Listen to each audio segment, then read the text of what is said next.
sleeping well enough. And you? It's quiet about.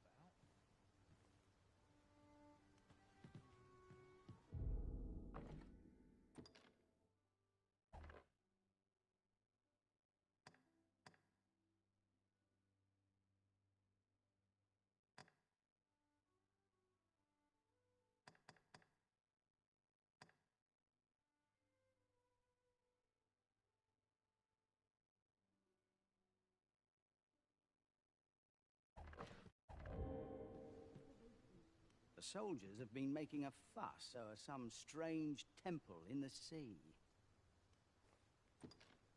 I have no issue falling asleep, even at this time of day.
I witnessed a stunning display of archery on my travels. Methinks our band would benefit from such skills.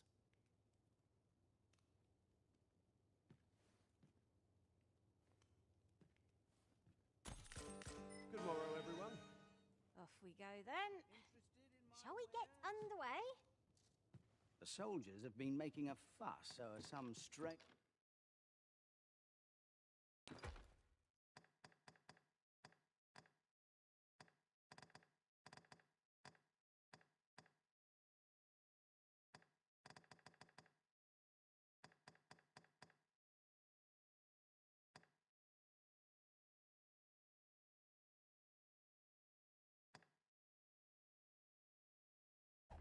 temple in the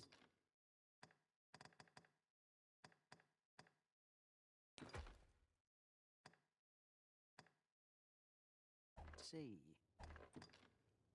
Pleasure doing business with you.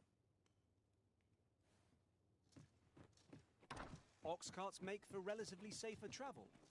They can be most convenient, though they only travel during the day.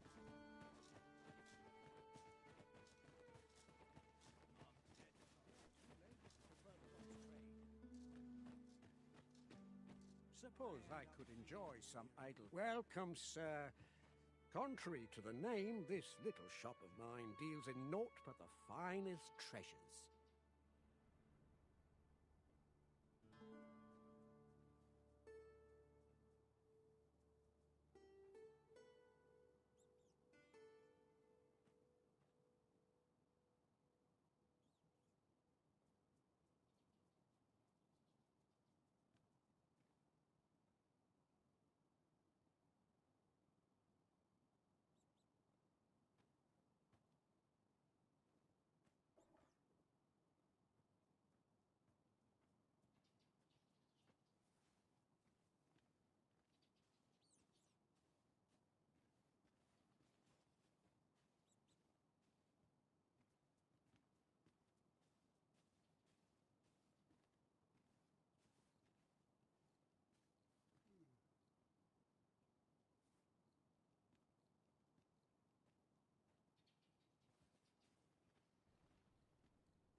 If you think me a liar, then buy something and see that true the item you requested is complete.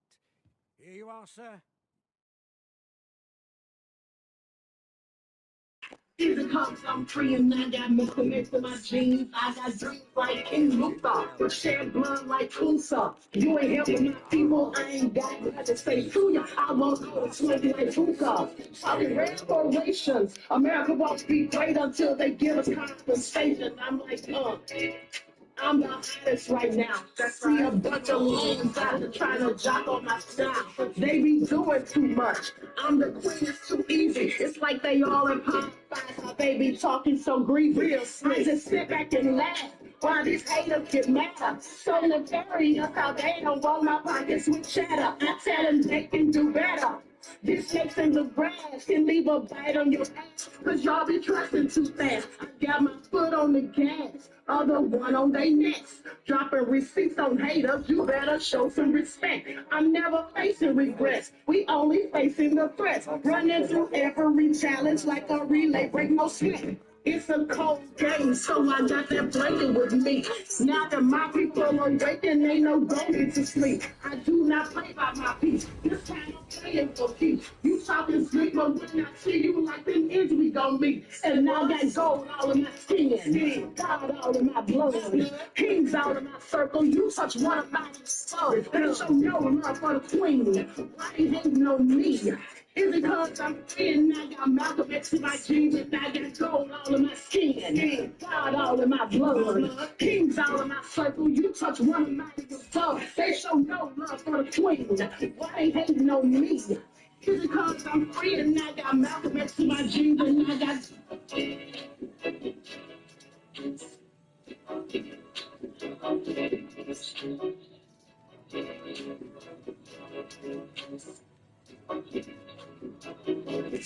You're a welcome sight, Elizabeth. As ever, I'm yours to command.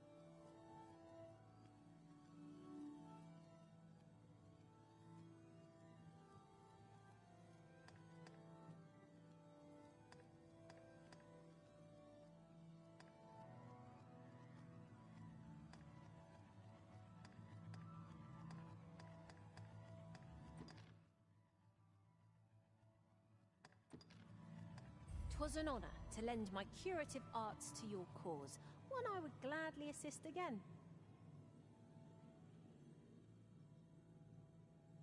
Are you fit to travel? Then let's not dawdle.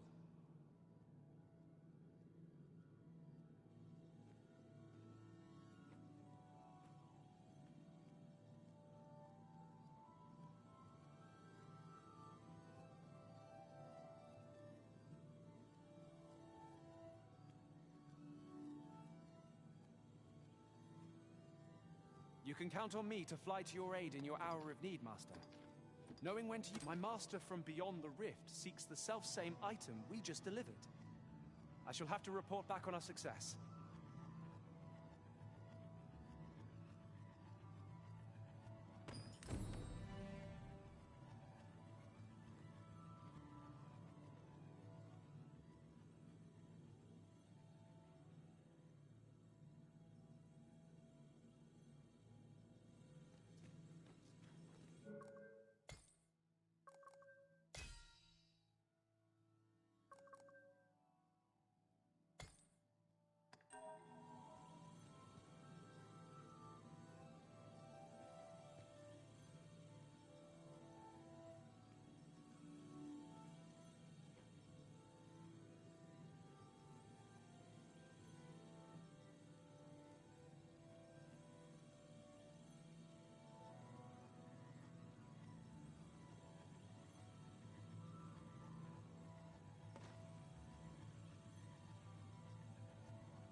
Arisen, I knew you loved this world too much to leave it behind.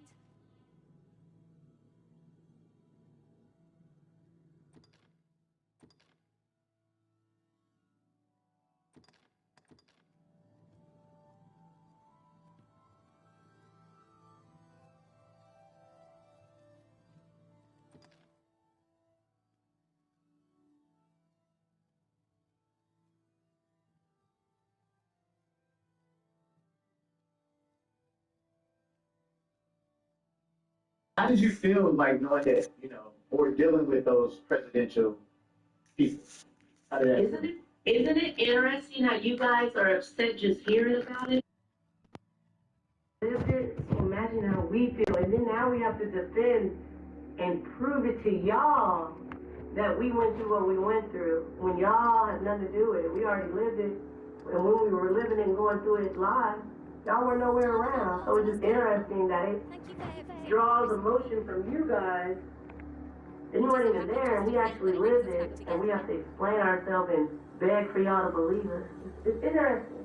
Now, peeps, for all of you who've seen part 1 of my viral interview with Adrian English, where she sat down for an exclusive tell-all, this is part 2. And if you hadn't had the pleasure of seeing part 1, make sure you watch it right after this video, as it will be linked in the video description and end screen.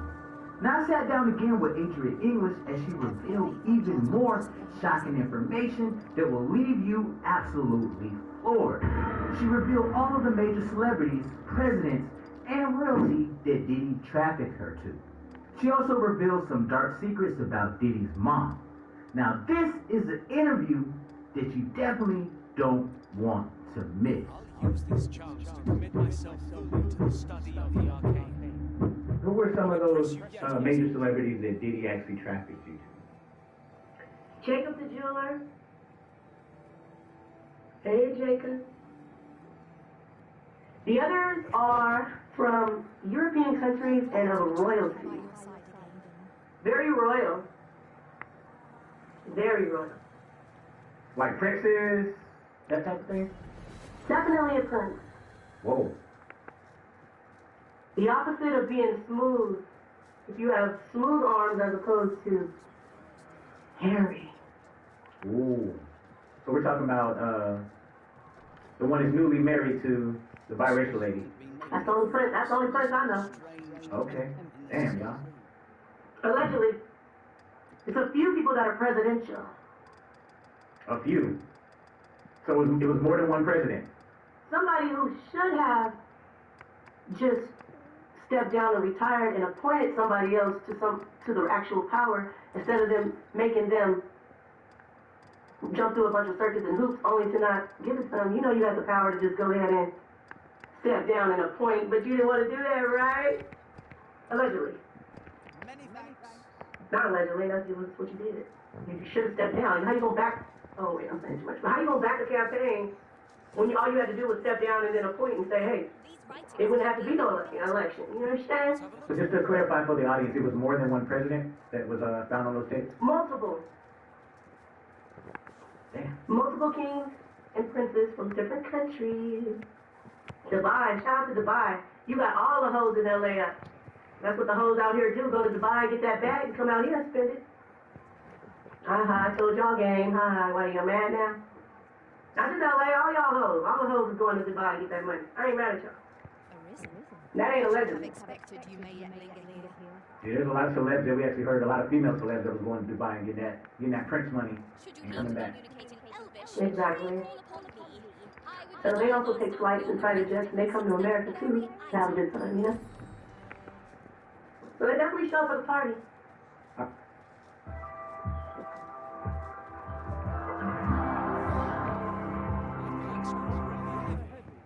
All right, so tell us a little bit more about Janice. I know in that first interview you definitely went in and gave us a little bit of details, but give us some more details about Miss Janice Combs. Well, let's talk about Mama Day. You know what you did to my friend. You know how you and your son played with my friend underage in the bed, Janice? Why did you do that to your son, allegedly? Why are you allegedly turning your son out and now he's this global, worldwide, global threat? You know why there's so much anger against women? Because of you, Janice. Because of what you did to him. If you guys check with anybody that's been traumatized, especially sexually, a lot of times the person that's traumatized by causes a block in their brain and hatred. So if you're a man that gets traumatized by a woman, deep down you're going to hate women and it might turn you gay. If you were traumatized by a man, you might be turned gay. And just be gay because that's your first sexual experience. If you're a virgin and your first sexual experience is with the opposite sex, your mind is going to naturally go back to that to bust your nut. And if you want to be heterosexual, but somebody took I'll advantage of gladly you. conserve my strength. It's weird and it's sad to say that even though it's abuse, deep down, that's going to be the thing that gets you off. Because that's your first sexual experience. Okay? So Janice, we know what you did. It started with her, Clive Davis. Clive Davis, one of the main ones. Clive. Because Clive Davis used to abuse Diddy, correct? Correct. Allegedly. And you see right now they trying to ask him about Diddy. Playing out here, he got no memory. But he was right there in the room with my friend who was underage. Heard of him? Harvey Pierre. Don't come up for you too, Harvey. You're not innocent, my boy. My guy. Now, were you seeing Harvey Pierre at a lot of the Diddy parties? I see him on video a lot. Yes, at all of them. Okay, so let's talk about some of the celebrities that Diddy actually trafficked you to. Are you able to give us those names? The judge just denied the gathering.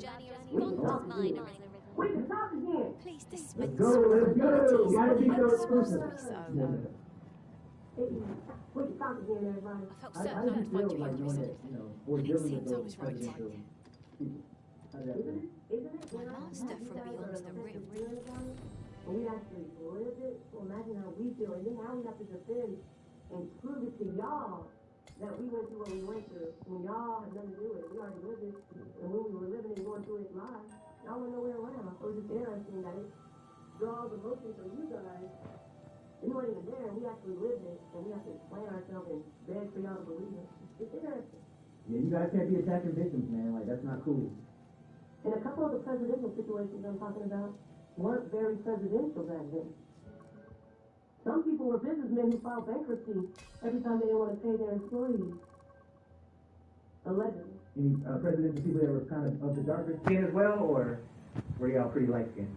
It's a few high-powered attorneys that are representing victims that were at the parties. Oh, victims right now? They're representing victims right now when they were at the party. Whoa. That's crazy. That's another video. I have so much to tell you guys.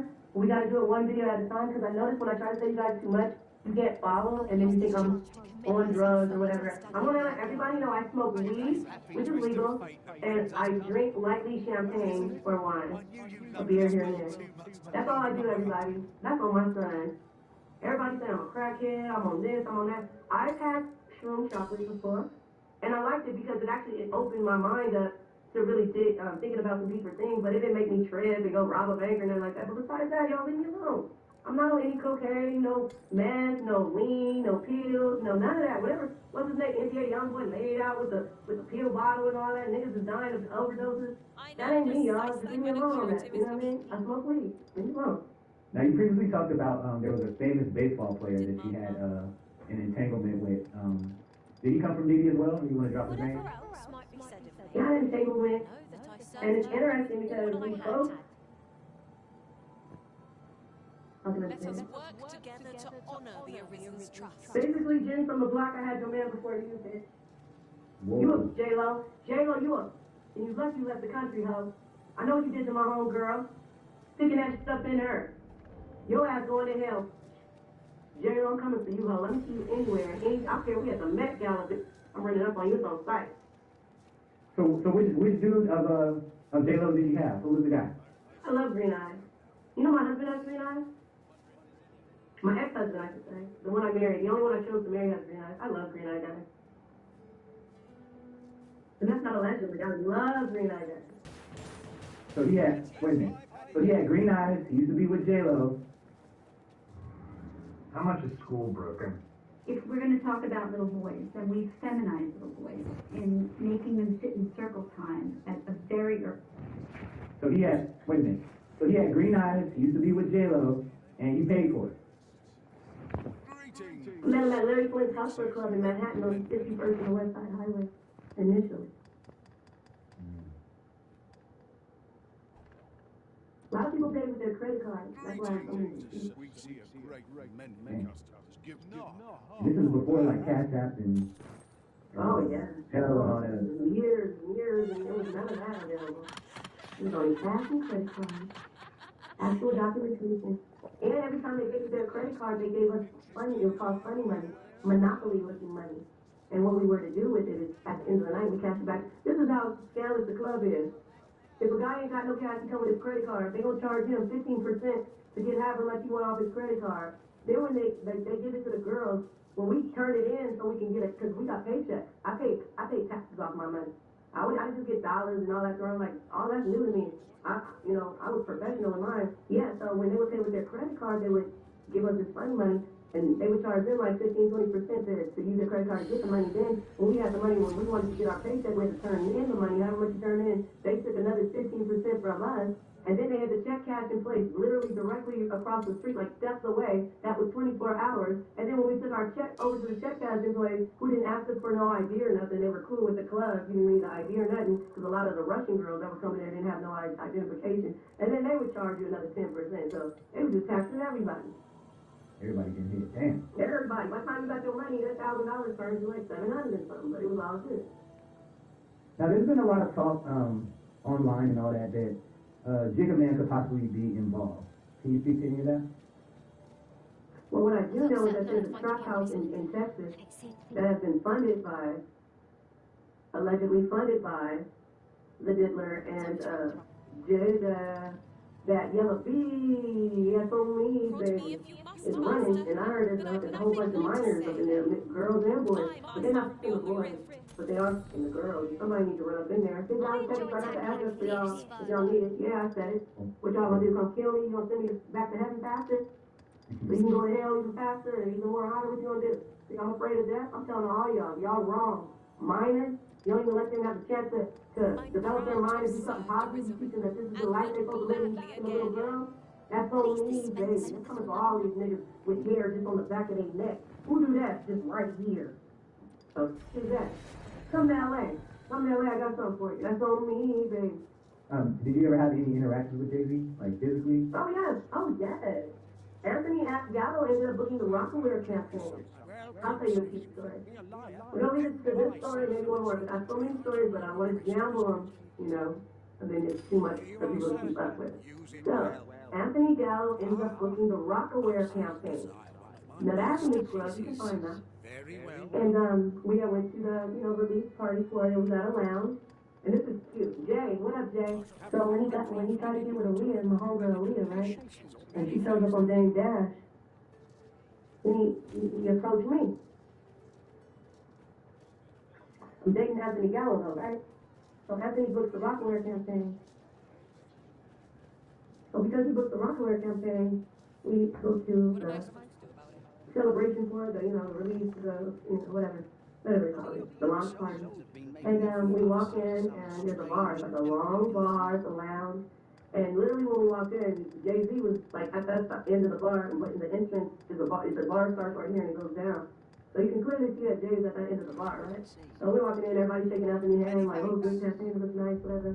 And then we were at the end of the bar, and I was like, we always pre-gamed at our apartment, you know what I mean? So, and then every time we went to these events, it was always, open bar, like, free. Like, so we came in a little tipsy. So anyway, he was like, Anthony said, I need to use the bathroom, I need to go pee. And I was like, all right. He was like, yeah, I see Jay-Z down there. If I come back from the bathroom and you're down there talking to him, it's going to be problems when we get home. And I'm like, I would never disrespect you, but at this time we fans, you know what I mean? So he's talking to me like on some real shit, like, that's the real Jay-Z, because I hadn't met him. I didn't get to go to the Rockaware shoot, you know what I'm saying?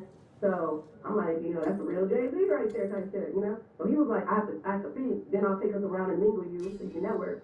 But if I come back in the bathroom, you down there talking to him without me, then, we leave and it's going to be a wrap. So I was like, all right, I got you.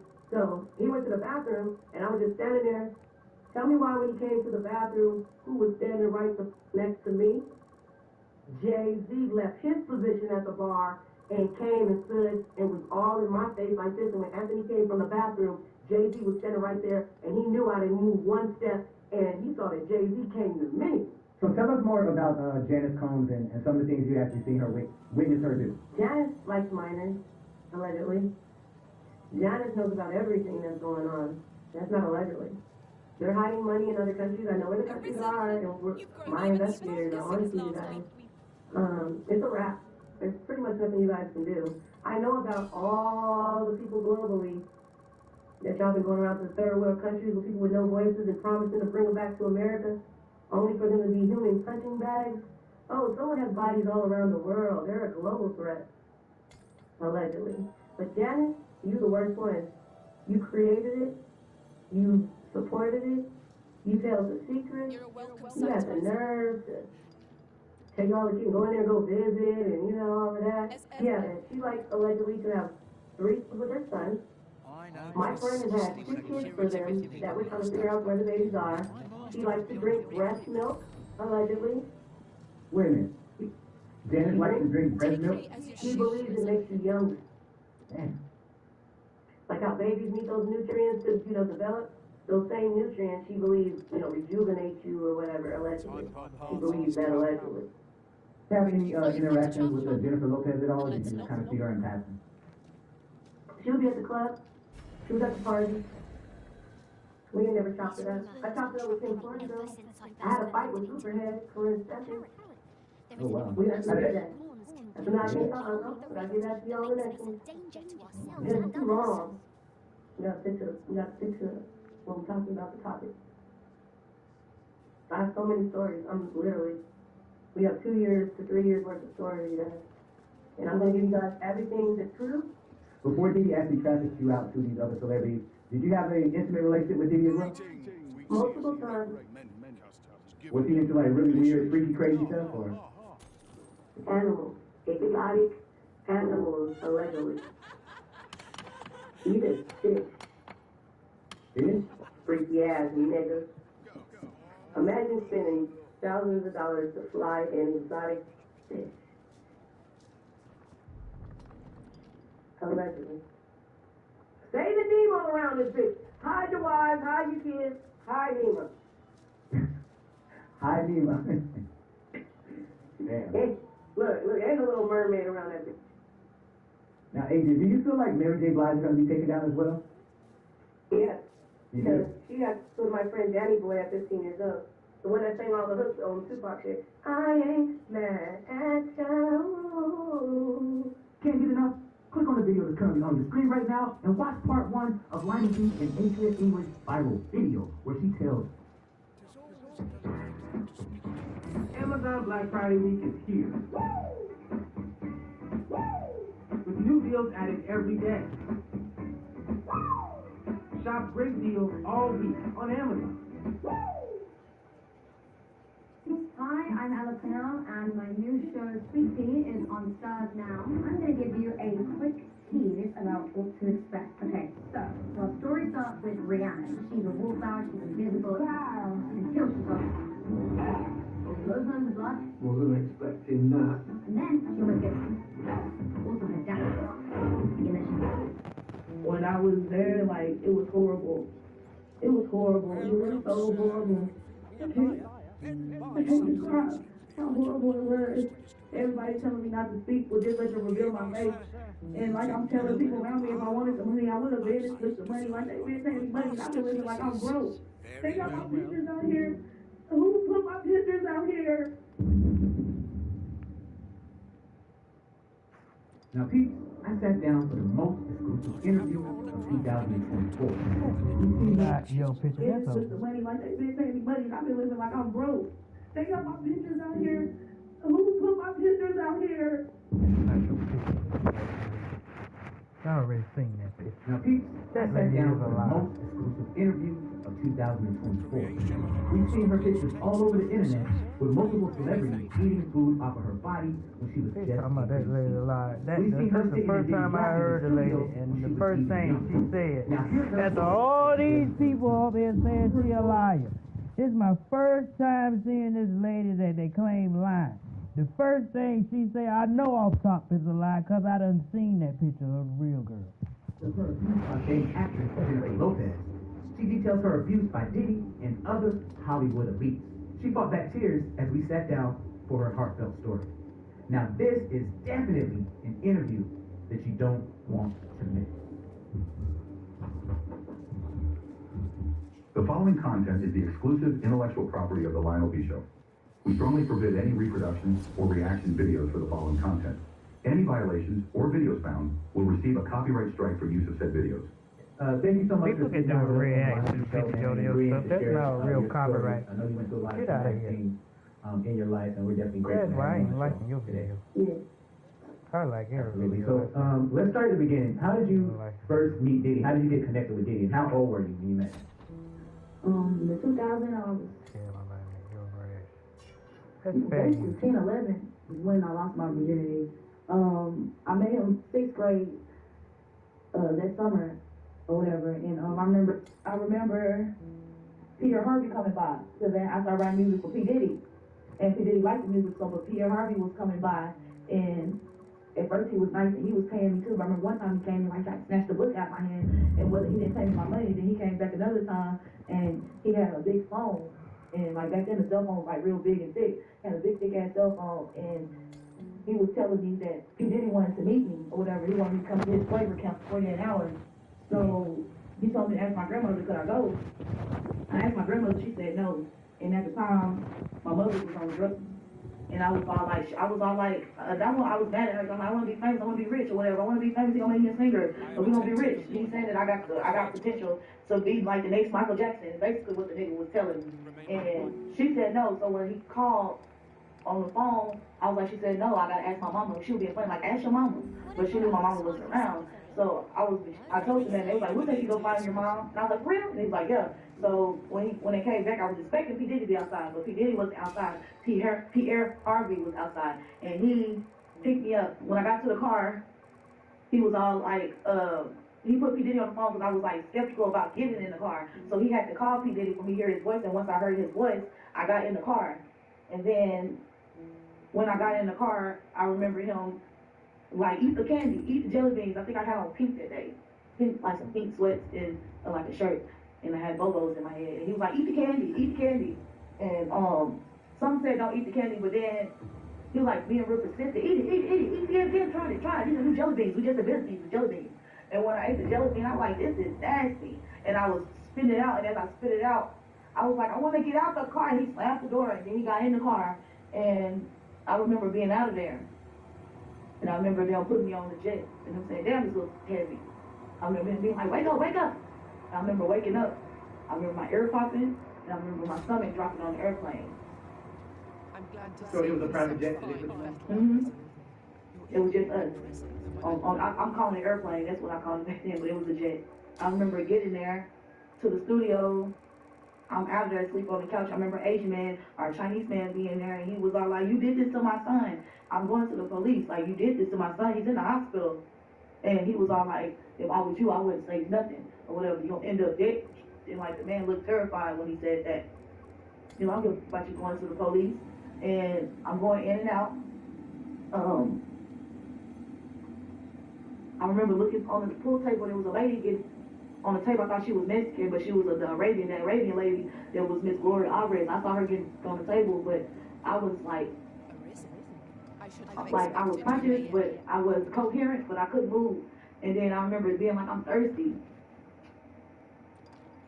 I remember him giving me something to drink, and I remember it tasting nasty, and him laughing, and him doing his little dance talking about welcome to the flavor camp in my face or whatever. And then I remember coming to, and he was telling me, asking me if I smoke, if I drink. I told him no, and he was telling me basically I can't turn down anything that he offers.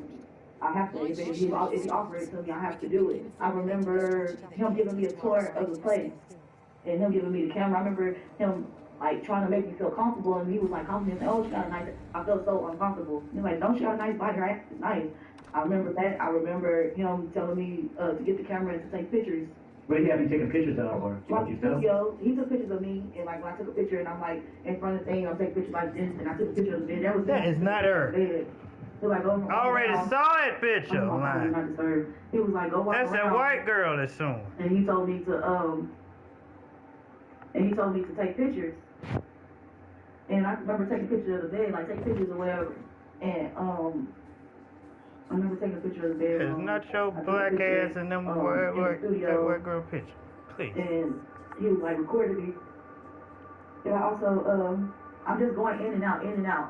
I don't know, he offered me something else and I passed out, but then I remember being in that room with him, and he was all like being extra touchy with me, and I was like, yeah, I started feeling like he was a creep, but I was still like going along with it, and he was like, what kind of you like?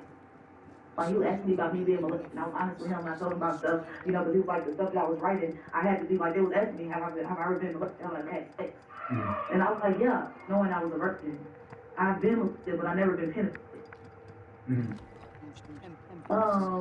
He asked me what kind of fish I like, and I was like, real big. I like big, real big. And he sent Roger Bonds to go buy a pink dildo. And I remember waking up, looking in the mirror. I look in the mirror and I see P. Diddy behind me. And I know when I was in the room, he took my vagina on that bed. And I remember screaming and hurting. But I had to take that. I had to take it. But then after that, I remember I just woke up again. I'm in the bathroom, bent over the sink. And I'm yelling, but I guess I'm not making noise. I don't know. But I'm yelling, it hurt, please stop, I'm weak, I can't move. And he kissed me or whatever. He turned me around, kissed me in my mouth. And like, I'm not gonna hurt you, but he was hurting me. And he turned me back over. And when he stuck it in my, he told me peaches, nipples, and all type of crazy shit. He kissed me in my mouth. And he turned me back over, and I passed out again when he stuck it in my ankle. And the pain stopped. And then I was relieved, and then I felt the pain again, and when I woke up, it was Pierre Harvey behind me. And he stuck it in my and I remember looking and yelling, no, stop. And happened, the Jewish guy was behind Pierre, like on the side. It was like in his bathroom at that studio. It was like a restroom stall in there. I remember, and then after he finished, I remember P. Diddy I was asking the Jewish guy to help me, because I know he just had a baby, and I was looking at him for help. And he was all like, I don't want to do this, I want to do this. And how are the numbers looking? We're landing at a strong 70 SPF.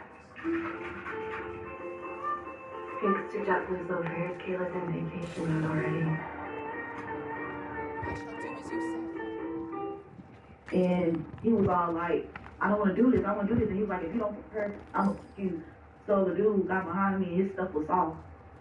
But he was like acting like he was doing it with me. And then like I wasn't yelling, I wasn't screaming like I was. So then Diddy kind of pushed him back. So Diddy had told that man if he didn't do it to me, he was going to kill him. And then hurry up, got naked. And I remember Diddy pushing him out the way.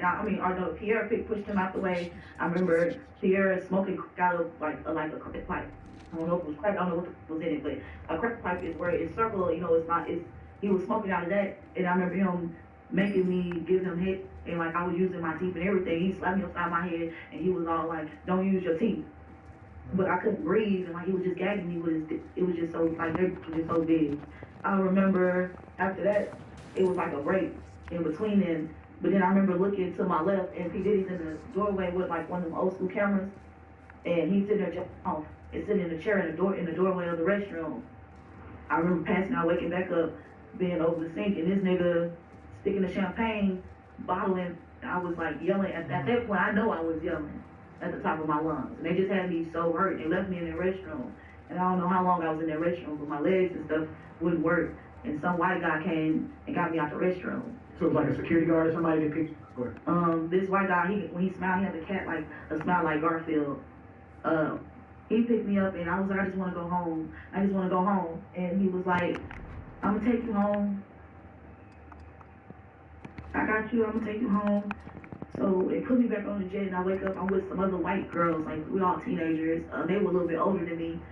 I wake up with them, and like at first it was fun, but then they disappeared from me, and it was me by myself. And I remember being drugged the whole time, and I remember them drugging me so much, and they wanted me to feel the pain, and they had my hand over the stove. I remember waking up screaming.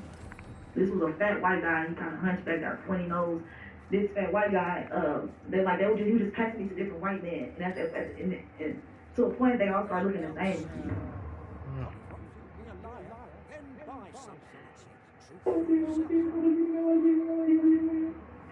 I'm trying to take my time for it. You can. I know it's tough, man. I know it's hard. Take some breaths. Okay, it's just the memory that I think is the memory And it's like every time I think about it, it's like I relive it. And I'm there and I see it. My body can't move, but I'm there. And I don't know what days it was. I don't know the time, like, you know what I'm saying? I just know it was daylight, or I know if it was hot. I remember them having me in the summertime, and I remember being there in the cold. You know what I'm saying? Like, when I was there, like, it was horrible. It was horrible. It was so horrible. I can't describe how horrible it was.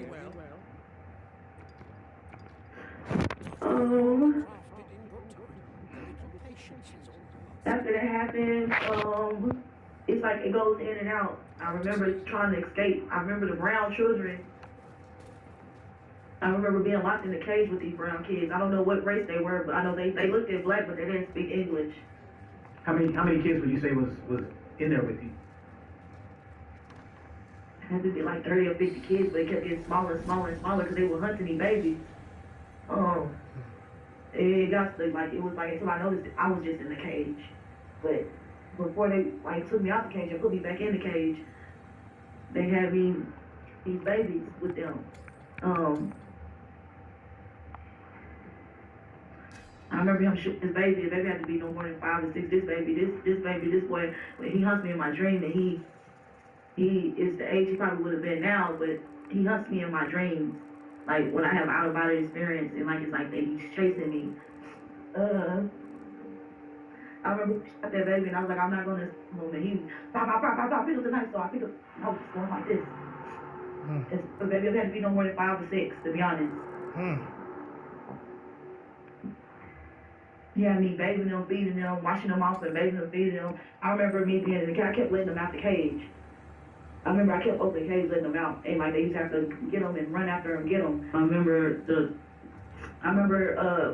them being in there, and we was saying our names, and I was like, Alicia, and one said her name, and then she was talking in her language, and I didn't hear nothing, but she was like, fight! So every time we got out the cage, it was like I could see the transition in my field. I had to sit back and ask myself, am I going to take my career into my own hands? My mantra is that every next level. Out the cage, it was like we all, like when it was time to give everybody have a sex, that's when I started fighting back. I remember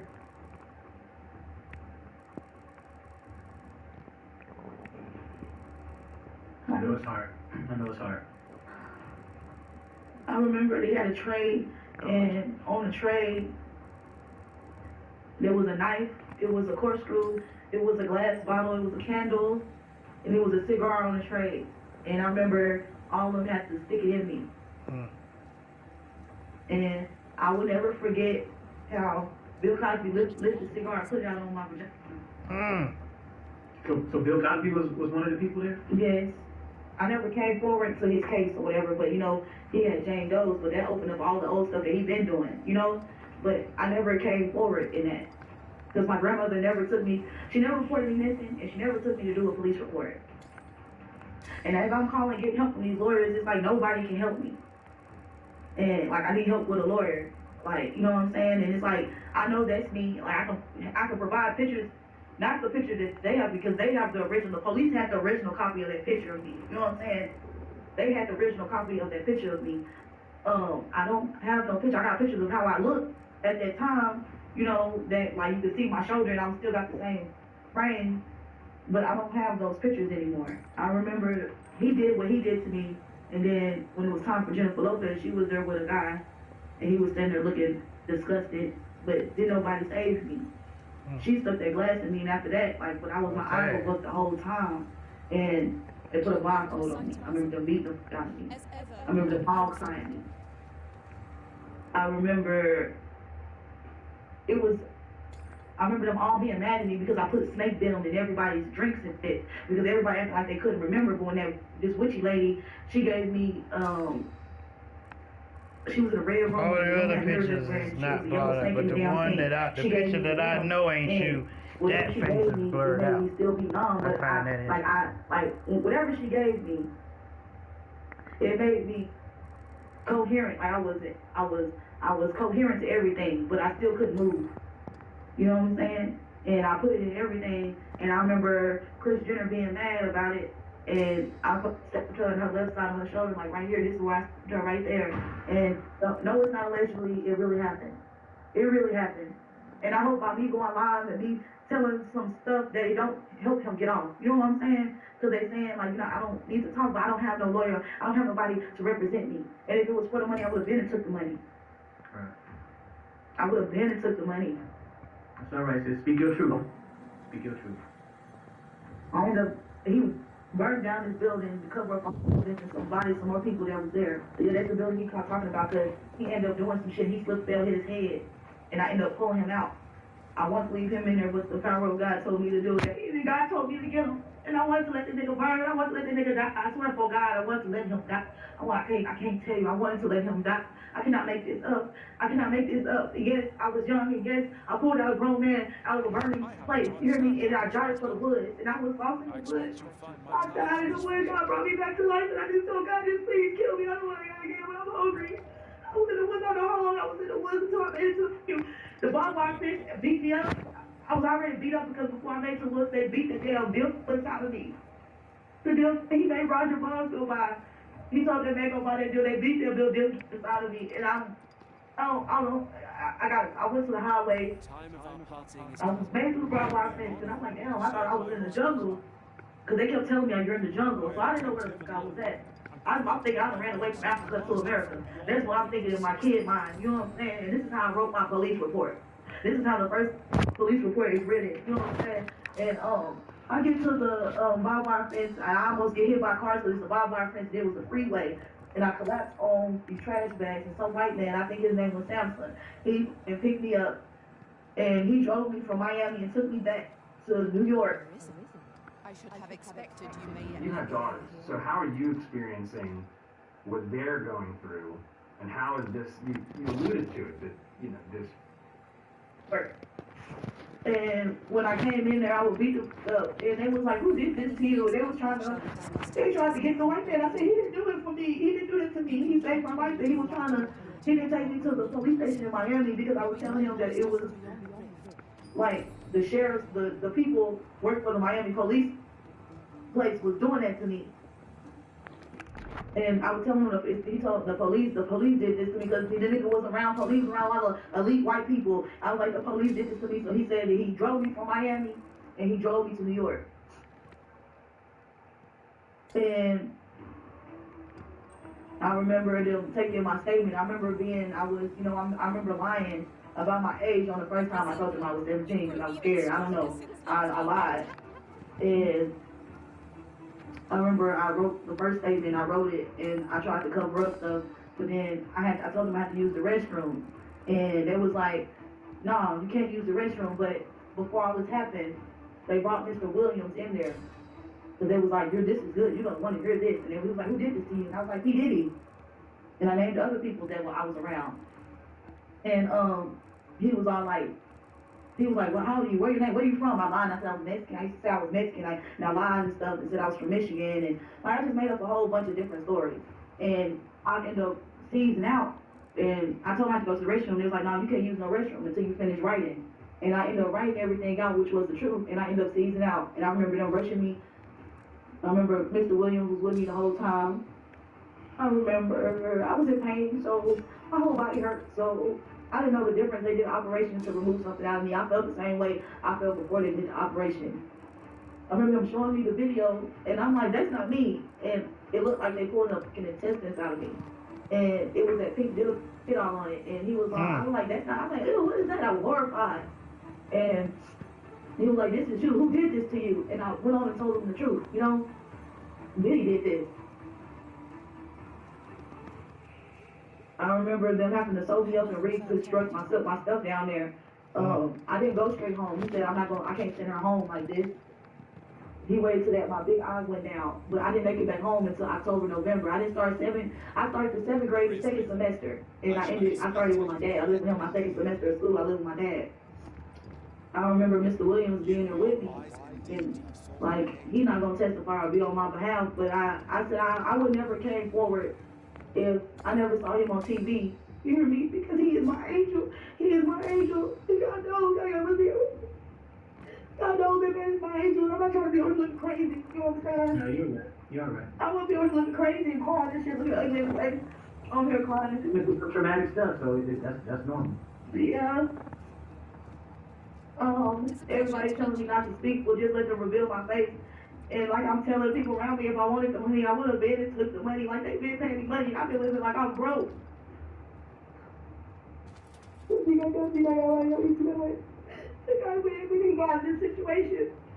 We got in this situation. I have to get justice. Like if I want to be able to I won't sue nobody else, so we gotta get justice. I just have to get justice. I have to.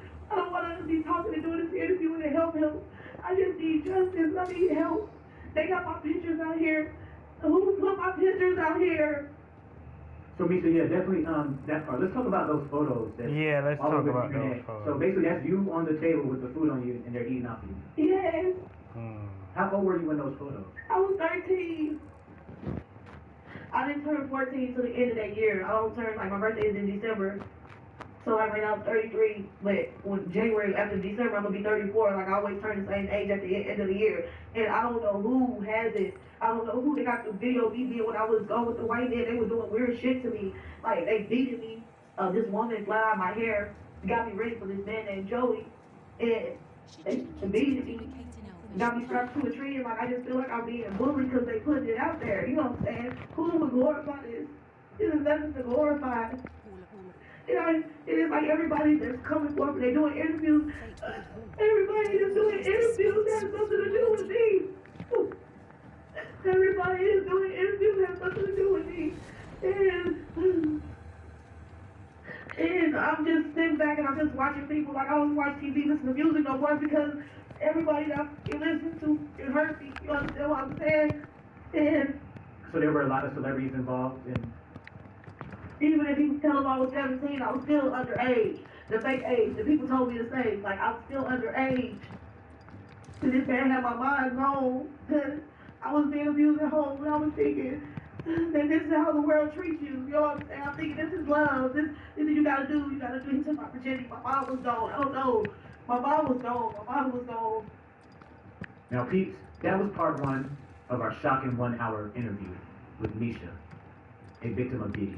If you know someone that's going through domestic, or if you yourself are going through domestic, help is just a phone call away. Thank you guys for watching part one of our interview. Stay tuned for part two. Make sure you don't forget to subscribe for new updates.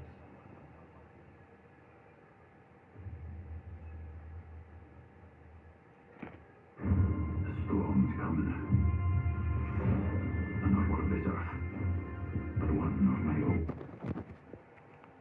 Floor & Decor is your one-stop shop for the best flooring and installation materials. From tile to hardwood, laminate to stone, our wide selection saves you time and... I was told not to come forward because I was going to get killed. You were talking about the baby oil as well. At some point, you kind of got hooked on what he was giving you. Can you tell us a little bit about that? Yes, I was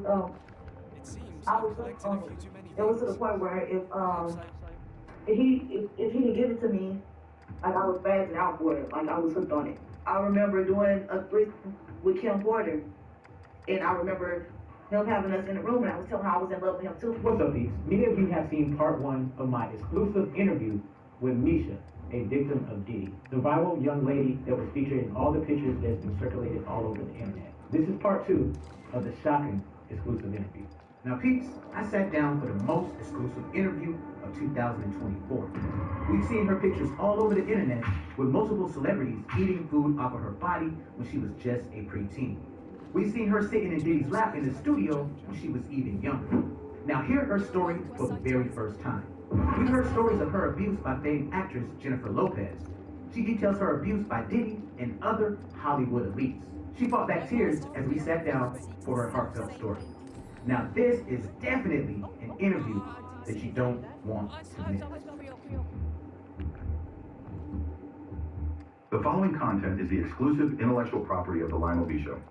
We strongly forbid any reproductions or reaction videos for the following content. Any violations or videos found will receive a copyright strike for use of said videos. Because after I got rescued the first time, I ended up running away back to him because when I told my grandmother the things he had me doing, like eating people and drinking blood, they just, every time I act bad, she just be like, oh, you should never ate that blood and ate them people, you know what I'm saying? Like constantly. And being poor, I'd rather go back with these rich motherfuckers and let them do it to me than my family do it to me.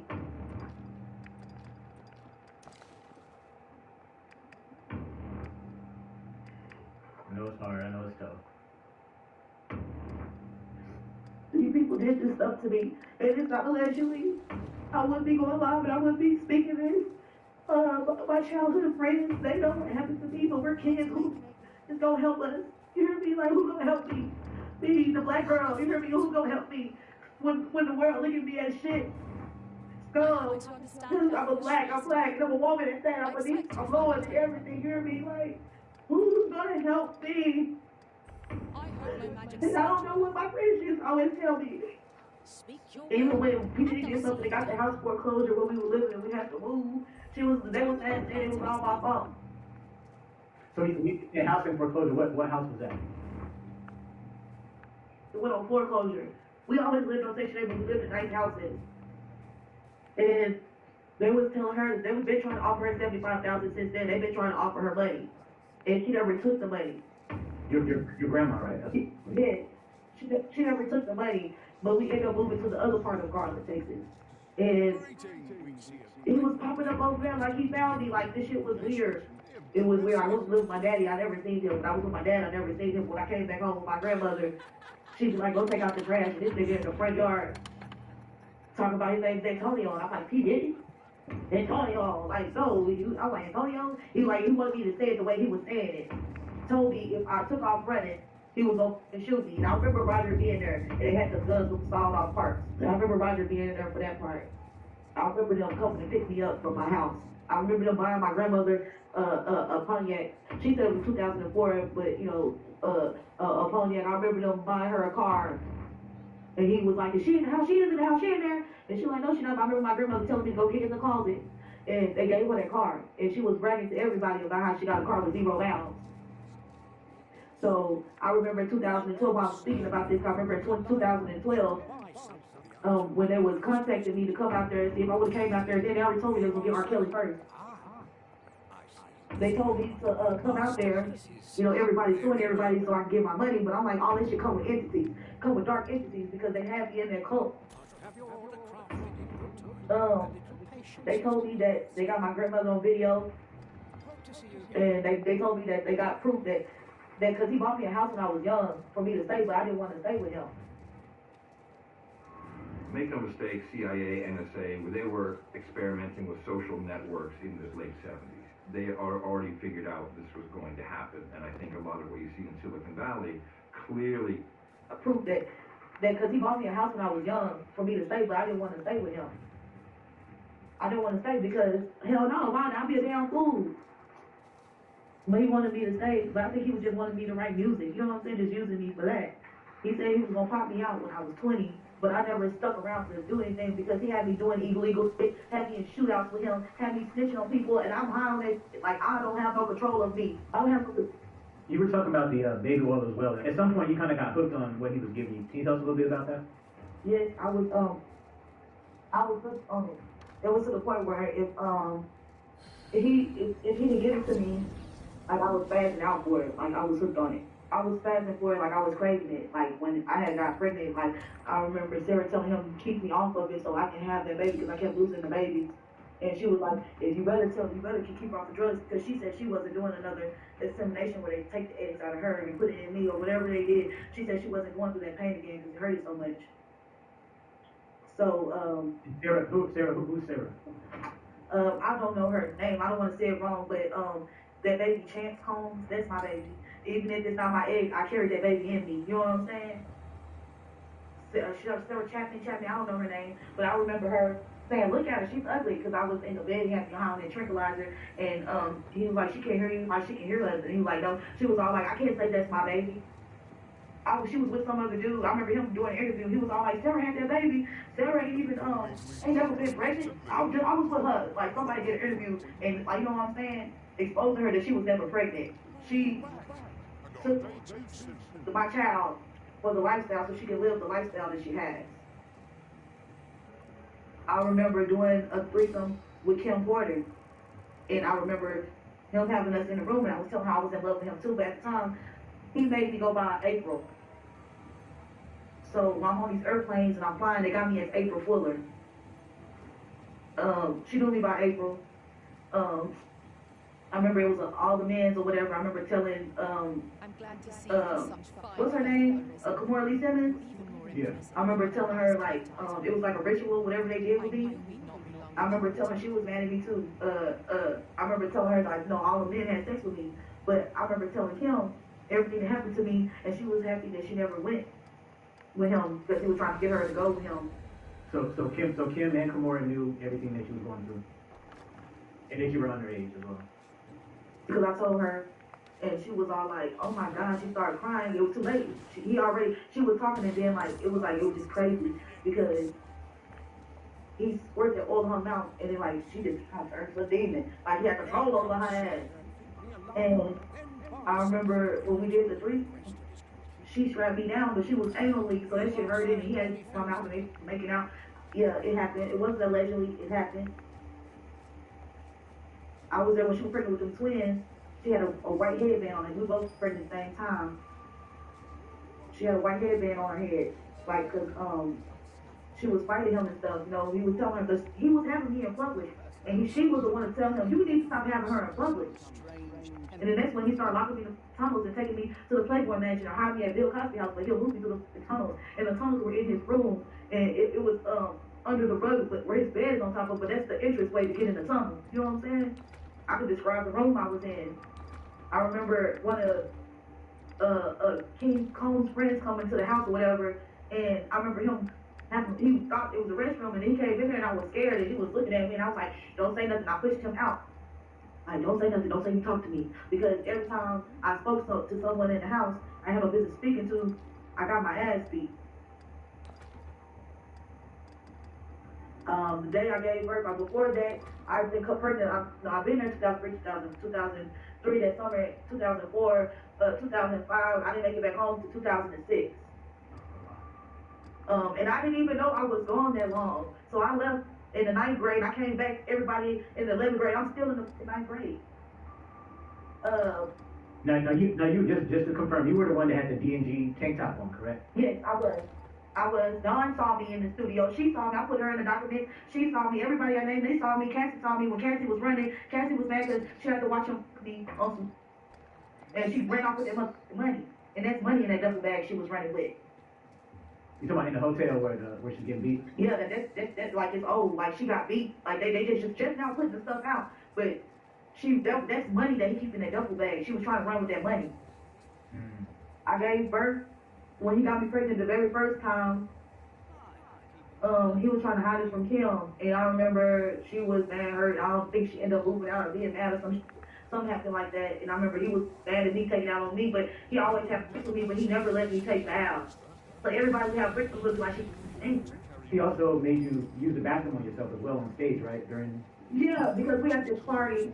I'm not sure which party, because all these parties, when I think about it, everything is a blur, and it's like I'm on the stage, I'm dancing, everything like going fast. Like, you know, have you ever seen a movie and everything like spinning? Okay, well, I was with another guy.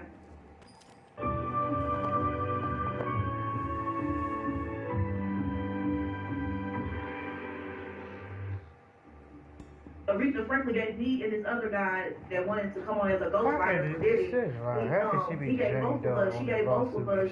We thinking it's BCP powder because the nigga that gave us tranquilizer and champagne, you know, in the stuff. So me and him, we drink the coke, and she looked at us like, I ain't never seen nobody drink it before. We look like we think it's BCP powder, but it was cocaine. So after we ate it like BCP powder, we had to instantly. And I couldn't find a restroom, and I was like walking around. Every time I went in the restroom, it was like everybody's everywhere.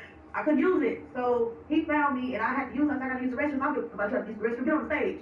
And he made me get on stage. I'm up there dancing and shit, and I could not hold it. It's not funny, but I was up there dancing, and I'm telling him I got to use it. Please let me use it. And he's like, no, keep dancing. So I on everybody. I'm up there dancing, got my hands waving. Everybody looking around. Everybody looked at me disgusted. So I'm just on stage. He laughed. He put me in the room. Before he pulled me in that room, beat my ass, told me I ruined his party. I always got my ass ruined in his party. So at that point, he didn't let me come to the parties. I just had to come to the after party type. I remember Denzel saying that you ain't got no respect for nobody, but I think some shit hit him and his wife.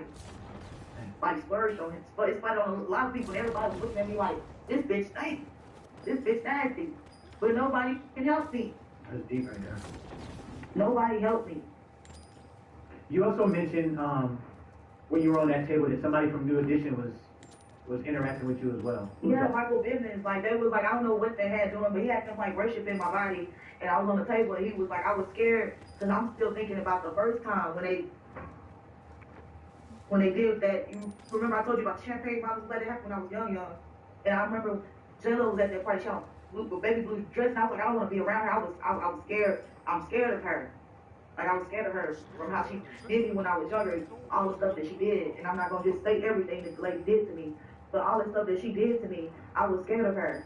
So I told. One of the things she did was with the broken bottle, right? Yeah. And he had me feeling like I was his girlfriend, so I would talk to her crazy. You know what I'm saying? Disrespect her.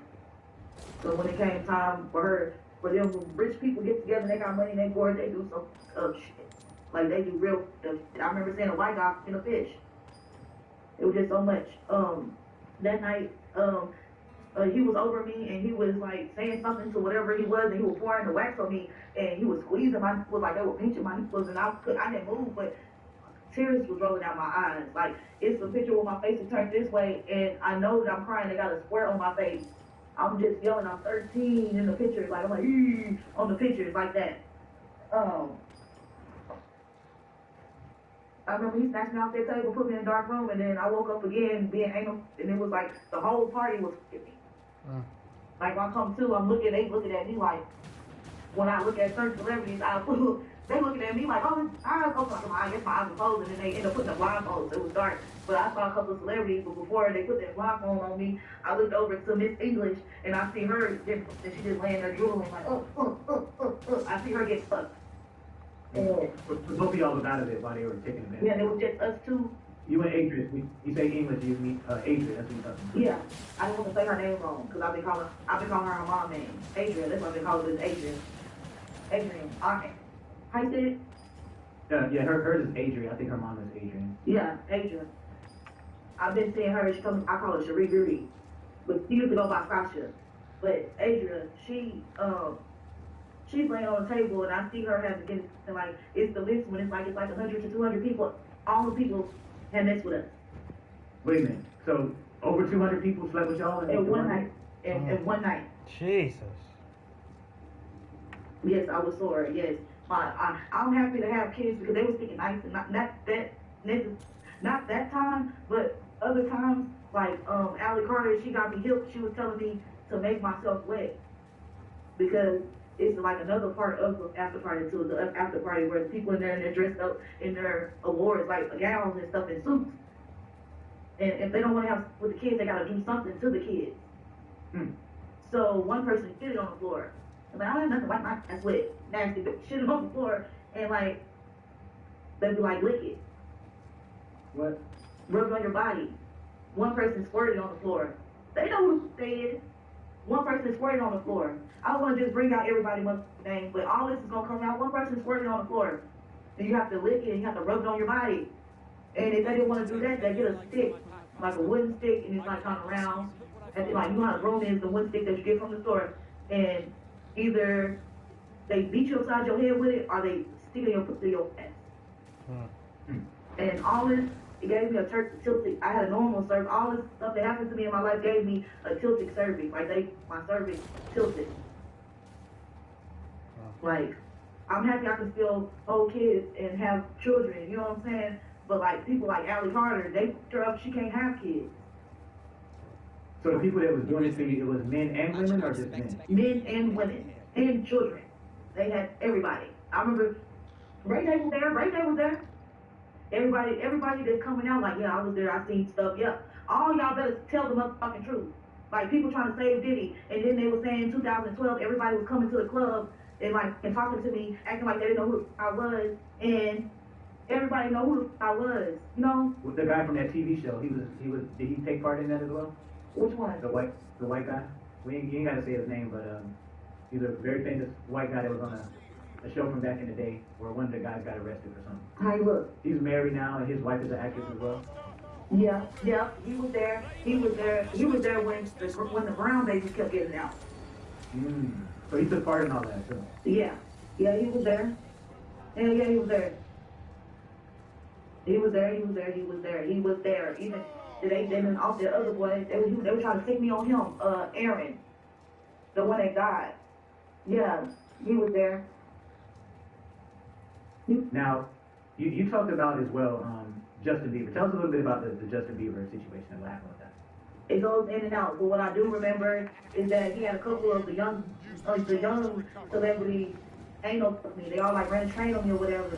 And then like the next day, I was like, they hurt me. Like I was telling him like they hurt me. And he was like, you want to hurt them back, don't you? And I was like, yeah. Because he didn't claim I was the first person to strap him down. And he's like, harder. Like he wanted me to pow. Like it's like I can't pow down. You say strapping me like pegging? Yeah, peg him. Yeah. So he put me on a thing and like he made me peg him. And then like I didn't want to. You know what I'm saying? And he made me do it. Like, do it. Slap me like, do it. So shit, I just went hard. I mean, either me or you, nigga. You did to me yesterday. I guess you take it today. All that happened. He had him doing all type of stuff. Justin Bieber did something to you, so he made you do something back to Justin. Yes. So was he like restrained down on the ground? Like how did that? It was like a little circle autumn. I remember him laying like that on the autumn. It was like a circle autumn it was on. It happened on. Ottoman type of thing? Yeah, he was on that. And then he's talking shit while he recording. And he was like, please stop. I'm sorry. He was yelling, I'm sorry. I remember that. And I didn't want to do it no more. But then he slapped me and was like, keep going. Until you nut. And he used to make me peg people until I squirted. And he was like, if you don't squirt, you keep going. Didn't really know what I wanted out of life early on. Over the years, have really learned about what I want to pursue. Purdue Global. Going. I remember that. That it's not something, because like that's not something to glorify. It's not something that I want to remember. Like my dude, hopefully he don't leave me because he never knew none of this stuff that's coming out. You know what I'm saying? And this is his first time hearing everything. Yeah, and when I was like, oh my God, it's me on his lap. But he don't want to hear no stories. You know what I'm saying? He mad I'm doing this interview right now. He don't want to hear no stories. Right. Yeah, I'm sure most guys don't, just regular guys, they don't want to hear they girls. You feel powerless. So what made you decide to come forward and share your story? When I saw Mr. Williams, it ain't got nothing to do with him. You gotta come forward. He ain't the one who went to come forward, but I can't call the FBI. I can't get nobody to take my case because I've been drugged out my mind and I don't know the time of day. The nigga never let me know, so he did a good job with not letting me know what time it was, what day it was. You know what I'm saying? I can't regulate what day, what year. I just remember everything that happened to me. I remember the last year when I left, and it was because I didn't want to breastfeed that baby. And his mama came in there, his mama Amy, whatever you want to call her, she came up in there squeezing my breast like she used to do it like a cow. Like I feel like it was milking me like a cow, and I slapped it over. And I remember her, oh, you done, yeah. And she instructed a big ass person to escort me outside, put me outside that gate. So I was outside with all the other groupies that come on the damn bus. They be trying to get up in there to get some money. She had me outside. I remember I was outside for a couple of days because I think Diddy was on tour, he's gone or something, but I was trying to get up. I remember knocking on the neighbor's door, and they was like, stop knocking on my door. Like, it was like nobody helped me in that situation. And that was like a real traumatic time, and I really hated myself because I left behind my baby. Even if people was like, well, that was a baby. When I was taking a home walk, a homeless person gave me their sandals, like some sandals. A homeless person gave me some shoes. And honestly, I gotta feel like that's the way that it didn't hurt my Frankie now. Because I be dreaming about my baby. She was so beautiful when she was born. And I just dream about my baby. This the baby that hunts me in my sleep. And this the baby that hunts me in my sleep. And someone was all like, you just gonna leave her? And I just felt so helpless. But when I got to the police, somebody picked me up and he told me to say, Roger Bond saves me every day. Which was Gene, and I tried to reach out to Gene, and I called him, he answered the phone, and he told me like I'm crazy, like he don't know who I am, or I never told him none of this stuff happened. But Gene gave me a whole bunch of paperwork with my pictures that I turned into the Vegas police. You know what I'm saying? They had the documents for Malcolm X. They had all that shit. I told them I wasn't giving them nothing unless they called Mr. Williams from New York. the detective to come get my stuff, because before he was that, he was something else, you know? Before he was a U.S. attorney, he was something else, but he was high ranking. But he told me, I told him I didn't want to give him nothing, and he was looking at me like, you went back? Like, bitch, you went back after they damn near killed you, you know, removed the bitch, punch your ass, and I was like, I just had to get free. They were trying to send me back to Garland again. I was like, I'm not going back to Garland. Like,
You'll not live to regret this. I've a modest talent for spotting materials that can be used to enhance your equipment. I can even mark them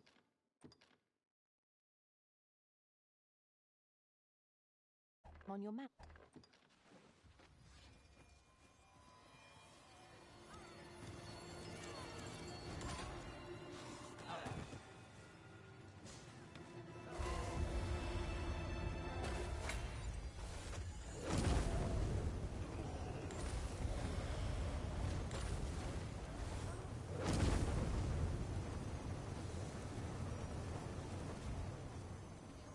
Go again. Give no quarter. Of course.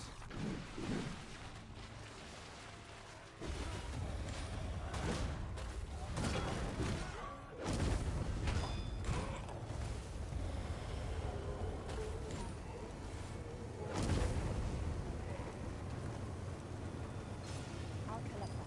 You needn't trouble yourself.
I am in your debt. Have no fear. Everything will be all right.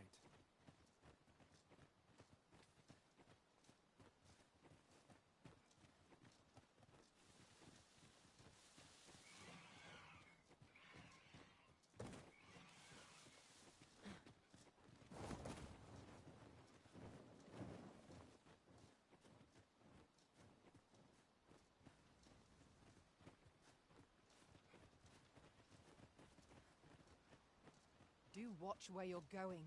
You'll hurt yourself one of these days. Oh, don't worry me. These things happen.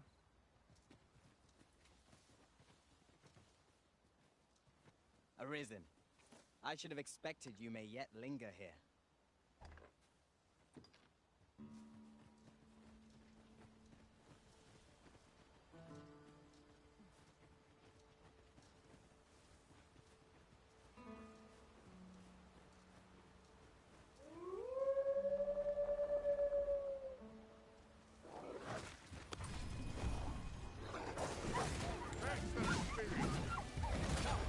Follow my example.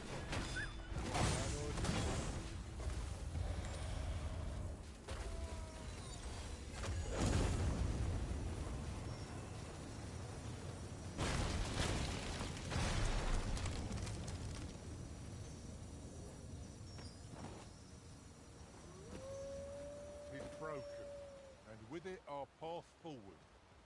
We'll have to find another route. I'm not altogether happy. No harm shall come to you!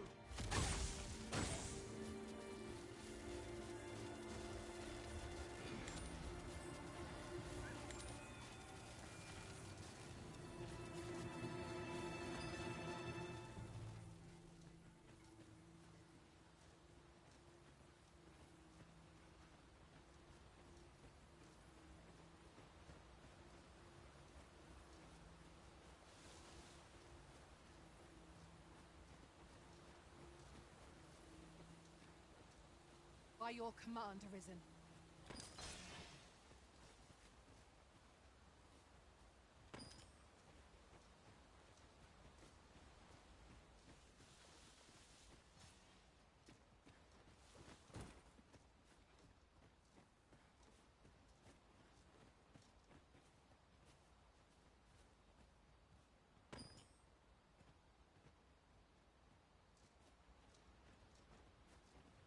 You're a welcome sight, Arisen. As ever, I'm yours to command.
Come to think of it, the private quarters of one Arisen I served had many a visitor, and rarely the same one. Fascinating.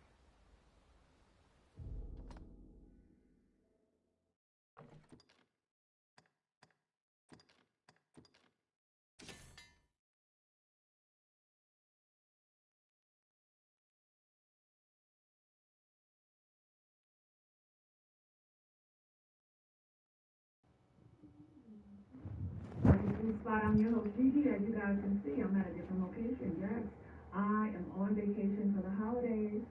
So happy holidays, everyone out there. But guess what? We have some important details about the pastor, T.D. Jakes. You guys all know him for being the power bottom, all right? The fans have video footage, audio footage of T.D. Jakes at the Diddy Men Only Party. You guys know what Diddy does with the Only Men's Party. We have all heard Tammy Fox about how they play basketball, men only, with no clothes on, and then whoever loses are the bottoms of the night. Yes, they play basketball with no clothes on, and the losers have to be the bottoms of the night. What type of stuff is this? All right, so I want to know what you guys think about this. I'm going to play the video footage so we can hear exactly what's going on. Make sure you guys like, share, and subscribe here at the Message Free Spot. And I just have to say thank you so much for the likes, the shares, and the subscriptions that you all have provided. It goes a long way, and I appreciate every one of you. All right, so let's hear what they have to say. I pray the power of God all over you. I pray His favor. I pray the blood of Jesus will come upon you right now. Keep you in His hand. God, I thank you for your blessing. There ain't nothing but sin. Drinking, maybe fornication, man on man, woman on woman, he on she. So what if I told y'all that Pastor T.D. Jakes is just as shady or even shadier than Diddy? One of the lawyers representing Diddy's multitude of clients recently dropped an explosive audio recording from one of Diddy's so-called men-only parties. And wouldn't you know it? The audio contains a recording of none other than T.D. Jakes allegedly having a grand time with male escorts at Diddy's parties. Oh, but it gets worse. Apparently, T.D. Jakes' love for Diddy parties is not just because he likes to hang around the sinners and win souls for God. According to insiders, he's at them parties because he loves golf lifestyle as much as the next guy. And get this, there are allegedly bare recordings of T.D. Jakes getting pounded by either Diddy or the rotation of male ex-workers he keeps on his payroll for the special parties. But what a lot of people don't understand is why has it taken so long for people to start talking about T.D. Jakes? Is it because Diddy has been protecting him from the media? Let's find out. Since all allegations concerning T.D. Jakes' relationship with P. Diddy surfaced online, Jakes has made it his mission to purposefully clear his record, addressing the issue on several televised platforms. So, T.D. Jakes has come under serious criticism in recent months because of his connection to Diddy. But it's not just his connection to Diddy. I mean, several high-profile celebrities are connected to Diddy, but they haven't been facing as much backlash. No, the reason why it seems like everyone is talking about T.D. Jakes and Diddy is that for a pastor, T.D. Jakes sure seems to have a weird attachment to Diddy's infamous party. Like, it's one thing to go to one or two events hosted by Diddy just to run shoulders with other celebrities and talk about whatever rich and famous people talk about. But to attend every single bash Diddy hosts? Now that's suspicious. Diddy's former bodyguard, Gene Deal, once revealed that knowing what he knows about what goes down at Diddy's parties, T.D. Jakes...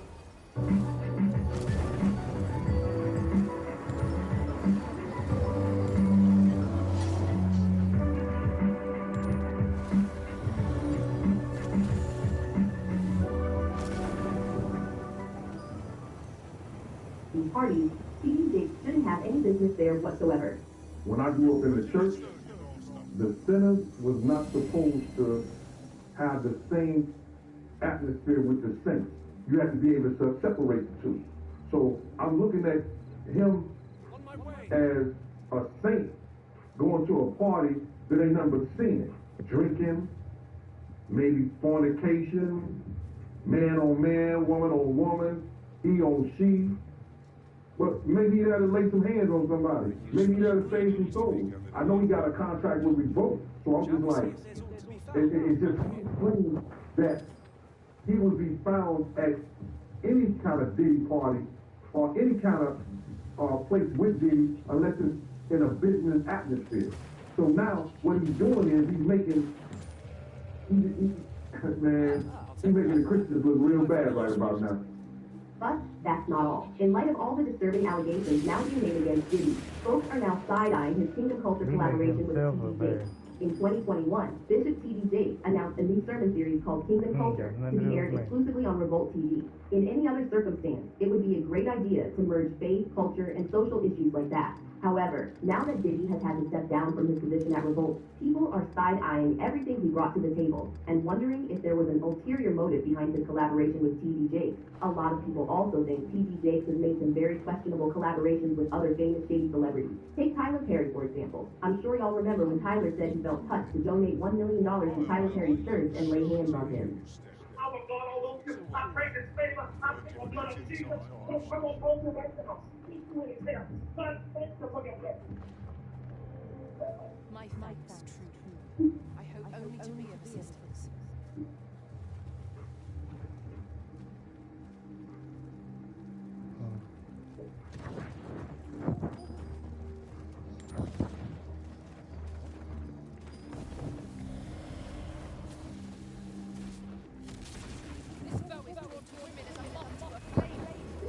There's a tendency we need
We've earned ourselves a pat on the back. Overconfidence is an enemy in and of itself. Let us instead strive to better ourselves with every battle.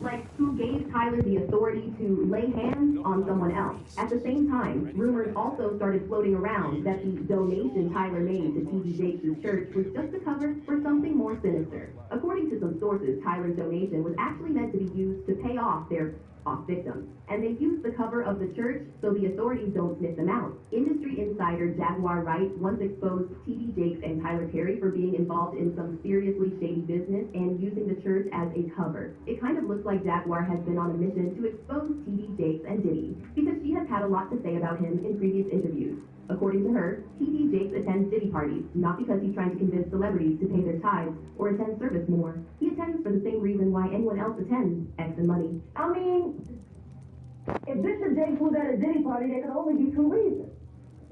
Money or... That's all that happens at Diddy parties. Money. Don't save a shooting star. I hope it was for money. Sign and Drive is here. Current eligible GMC lessees can get this ultra-low mileage lease on this all-wheel drive terrain SLE for around $370 per month with zero due at signing. Sign and drive one home today.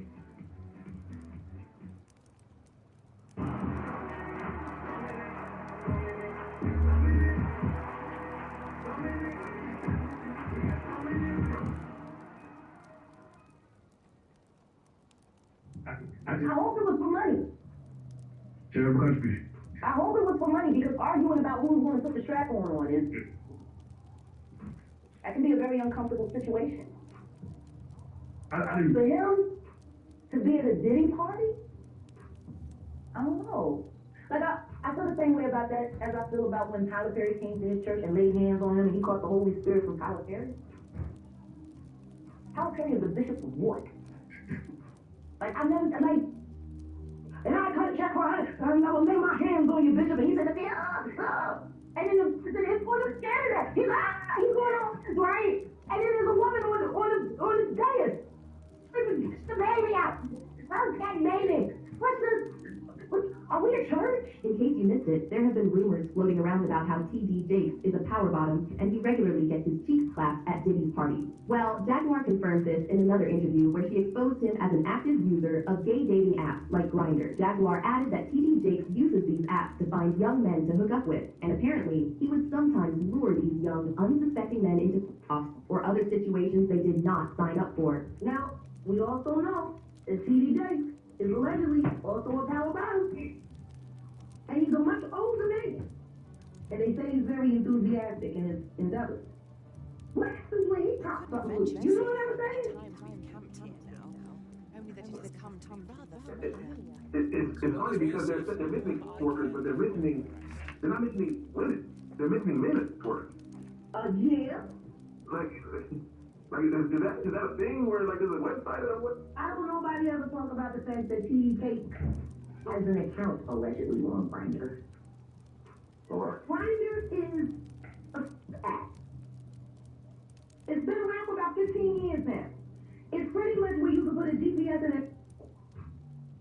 So you go into the app and it uses the location.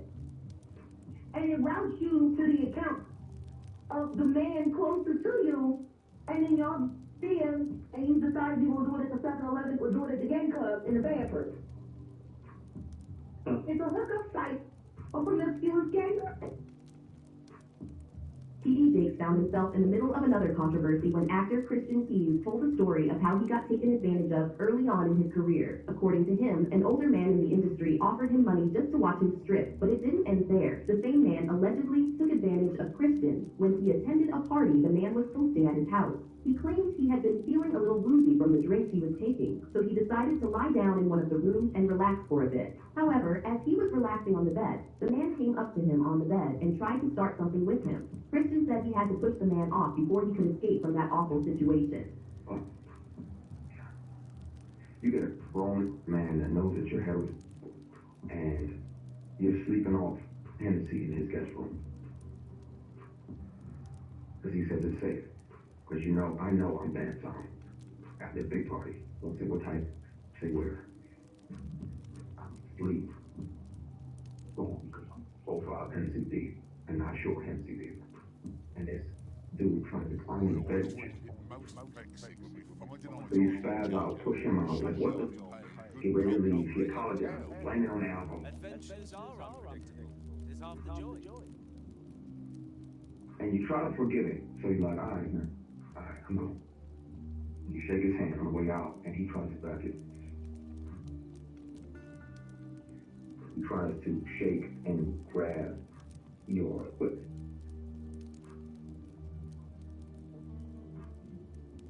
And you spaz even more. Like, what the f you doing?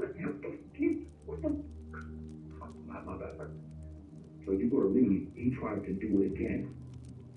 Although Kristen didn't name any names, fans couldn't help digging into the story, and it didn't take long for Tyler Perry and T.D. Jakes' names to pop up. Rumors started floating around that Tyler could have been the older man Kristen was talking about, and that T.D. Jakes likely helped his friend cover it up. All those scandals were bad enough, but this latest explosive audio revealed by a lawyer representing one of Diddy's alleged victims takes the scandal to a whole new level of twisted. Word on the street is that T.D. Jakes was secretly recorded at one of Diddy's parties, and the audio recently got leaked by a lawyer. Obviously, we can't play the audio here, but allegedly, you can hear T.D. Jakes getting clapped and spanked by another man. It's not clear if this other man is Diddy or some other celebrity, but does it even matter at this point?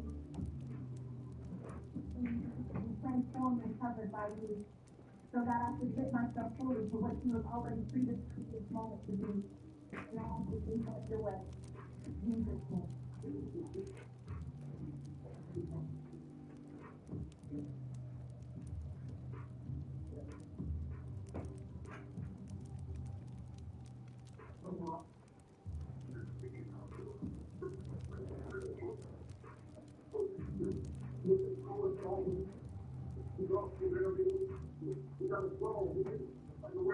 Yeah, so it's been a beautiful day. Oh, Master strikes a fancy making down round Dumble Sea. How you let the wine down? Joy in all the chaos. I was just thinking. It does not get any better than this. Asia, a canvas of ancient traditions and modern marvels, with overseas adventure travel.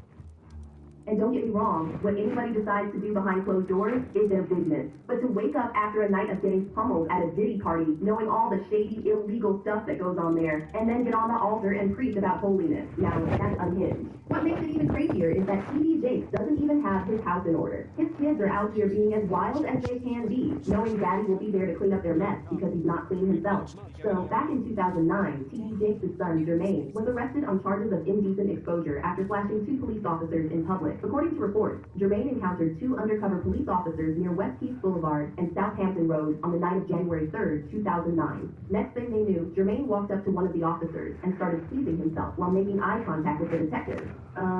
What in the crazy, unhinged mess was that? Anyway, that's when the cops put Jermaine in cuffs and brought him to the station, where he was charged with indecent exposure. T.D. Jakes didn't waste any time getting his damage control team on the story, and he...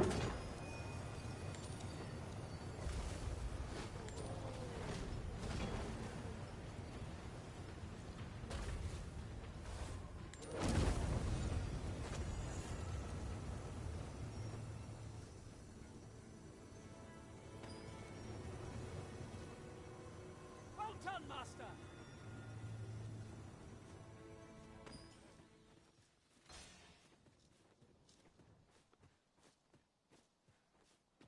Harry! No harm shall come to you! I am in your debt. Have no fear. Everything will be all right.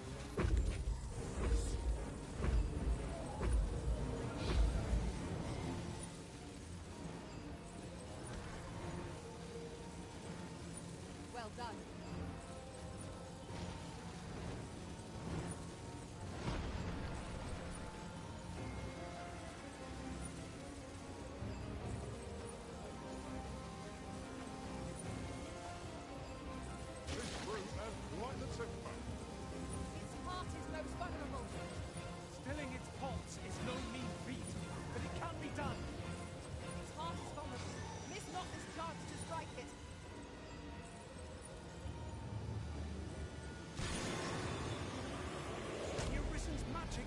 Sealed!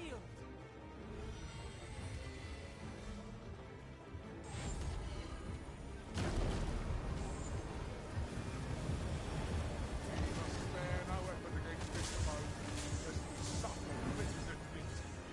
At last, it all comes to me.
attorney to start cleaning up the mess. The attorney, Chris Johnson, released a statement saying, "We are aware of potential allegations involving Jermaine Jakes and are undertaking our own investigation of these allegations at this time. Given an apparent government investigation, we have no further comments at this time. However, we never actually got the results from that investigation. Jermaine got released after posting a $1,000 bond, and he probably later had to pay a $2,000 fine, which is the punishment for that offense.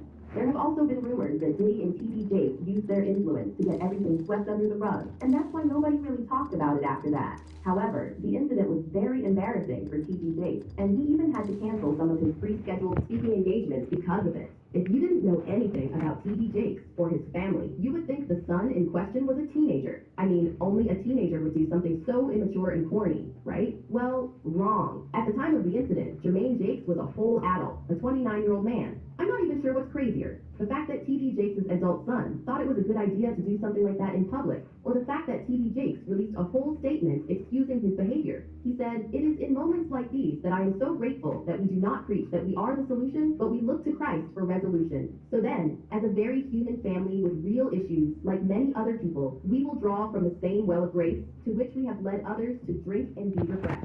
I mean, nobody expects him to throw his son away because of his bad behavior. However, a lot of people felt like T.D. Jakes was being a hypocrite because he was just waffling on and on about grace when, according to many insiders, he hadn't exactly shown grace to certain members of his congregation. Especially gay T.D. Jakes is known for being homophobic and very unwelcoming of members of the LGBTQ community in his church.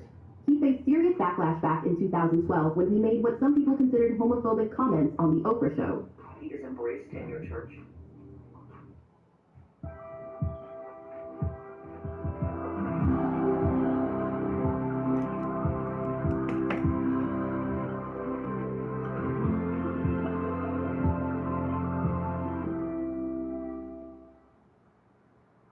Store closes in 5. We just need to grab a few more gifts. Jackpot.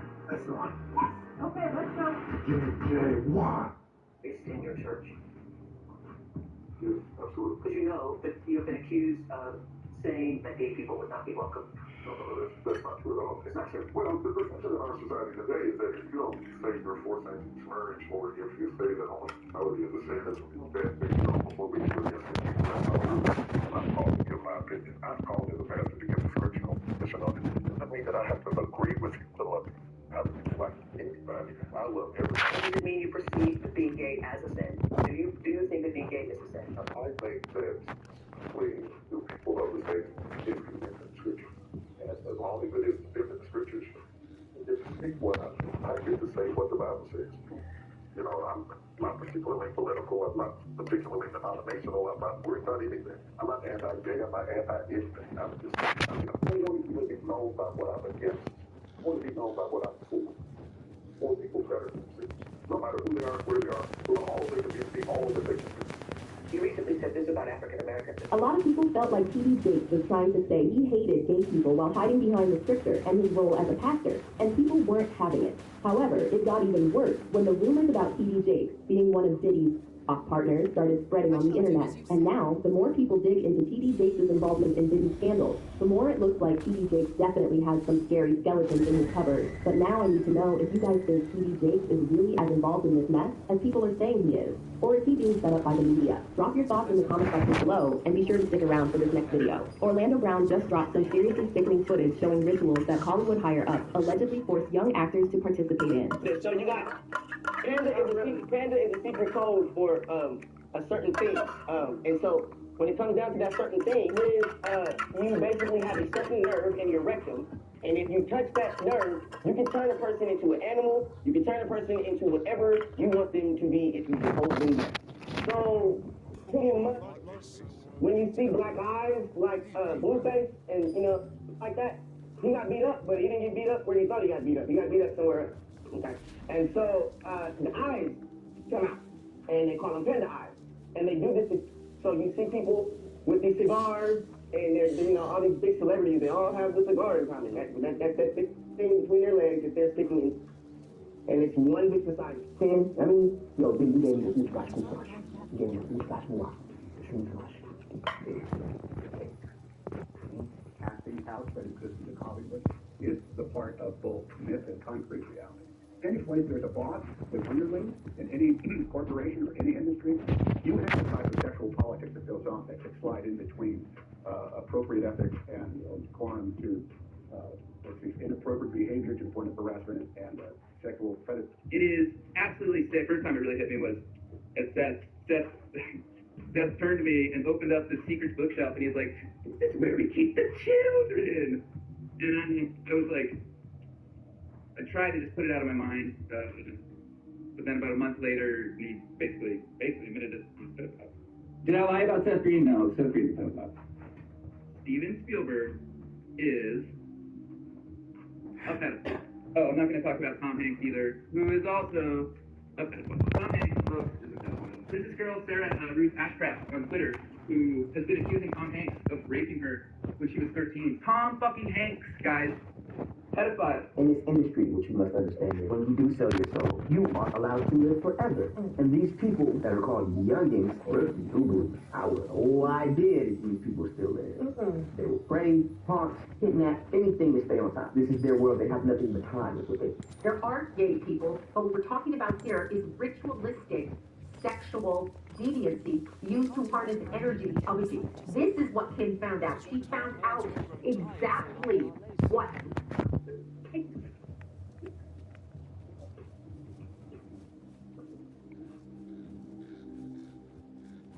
So you probably remember Orlando Brown from his role in That's So Raven. He had such a promising future ahead of him, but then something happened and Orlando hasn't been the same since. Here's the proposal. You see, Jay, you got a cool little homie here. And when you left, Nelson brought the gun to me and told me to take it to the police station and turn it in. What? You're gonna shoot me? So what else will do? But I ain't gonna let you talk about you fucking little son.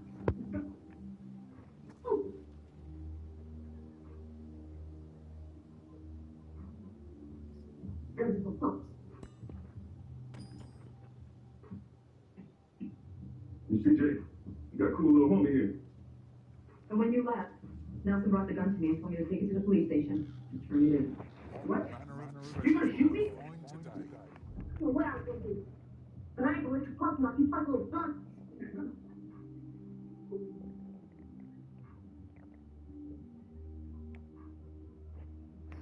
Here's the proposal. Orlando has had his fair share of struggles with mental health and substance use over the years, and it all reportedly stems from his traumatic experiences as a young Disney star. These days, people often brush off everything Orlando says as crazy talk. However, with the recent allegations about Diddy and other rumored Hollywood deviants, What has America done?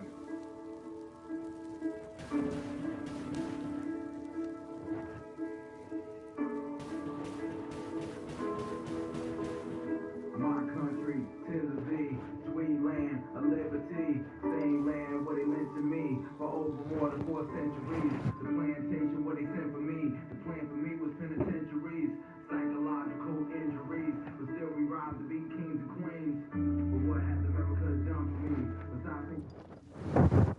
What has America done for me? Besides me to kiss the ass of my boss? What has America done for me? Taught me profit and loss, had me run from the cops on a horse, just so I could cop me a Porsche. What has America done for me? Show me Snow White with the dwarfs. In real life, my parents got divorced. Yeah, my roots the same as black doors. Then we had to strap when they brought beef. I'm at the black wall with more to teach. Behind the back wall with the floor seat. About to be the only black with a board seat. So what has America done for me? Taught me the words to the Spangled Banner, but I thought it was a trap when I came to Atlanta. But what has America done for you? The land of opportunity and W's. Or you catch the L's and they snubbing you. And that's enough reason to see you drag. Yeah, we pledge allegiance to this flag. Killing. And the helicopters still hover like buzzards. We feel robbed. We threw our hands in the air to the world. What has America done?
put our hands in the air to the world to let them all know what America has done.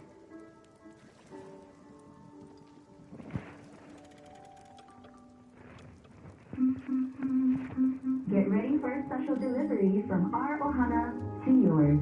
Some of our best travel offers are on the way. Aloha All the Way holiday deals are arriving. Visit HawaiianAirlines.com for all the details. Recent allegations about Diddy and other rumored Hollywood deviants coming to light, fans are beginning to see Orlando's behavior and his comments about the entertainment industry in a whole different light. And it's one big society of it. Now, when it comes down to the selling of it, there's shipping and trafficking in people, adults, the moms, the dads, right there on Target commercials, right there on Walmart commercials.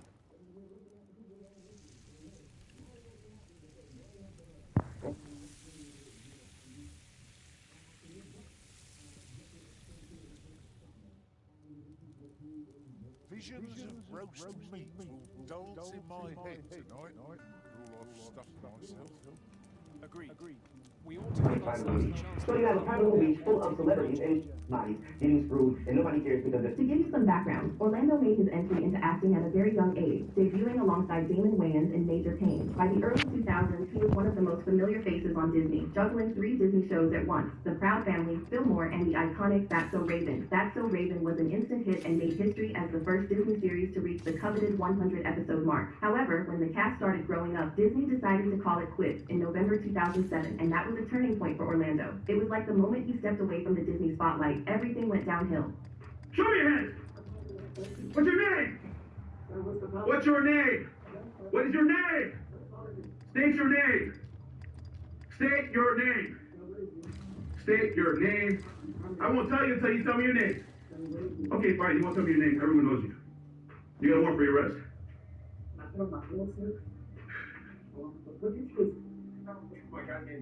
What is this? You talk to me, man. Not move. I just talked to the police. I just talked to you. You talked to the police? Well, obviously the police didn't talk to you, right?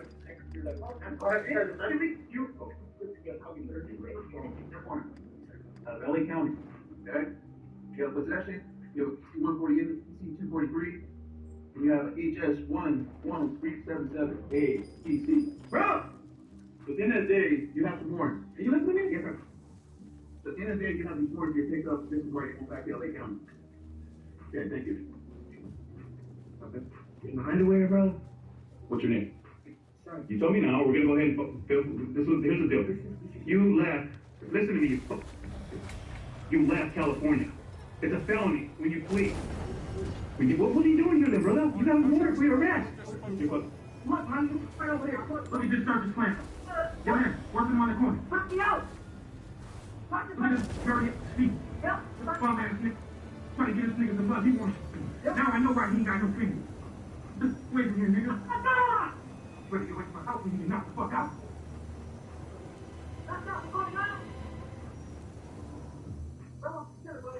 Get away from my house, yo. Come back over here and knock me. I'm off your property. Wait over here for the police. I'm off your property. Don't come back to my city. I'm 4 years sober for a reason. I just got out of rehab. I just got out of I'm not doing no more time away from my kids. Well, honestly, I just see my kids everywhere. But at the end of the day, like I said, I barely see them. I don't know them. They don't know me.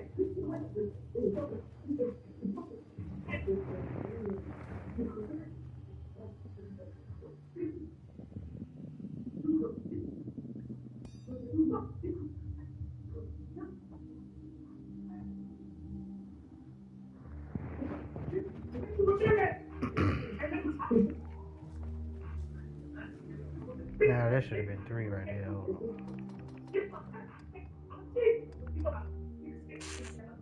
See, it's crap all right. My name is Orlando Brown. I am faithful to the Son. Everybody. You won't quit.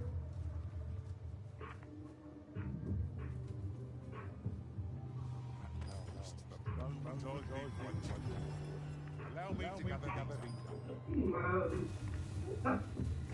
Some of this breakfast. So, recognizing that all that. And he just got There's great. Make your dream come true.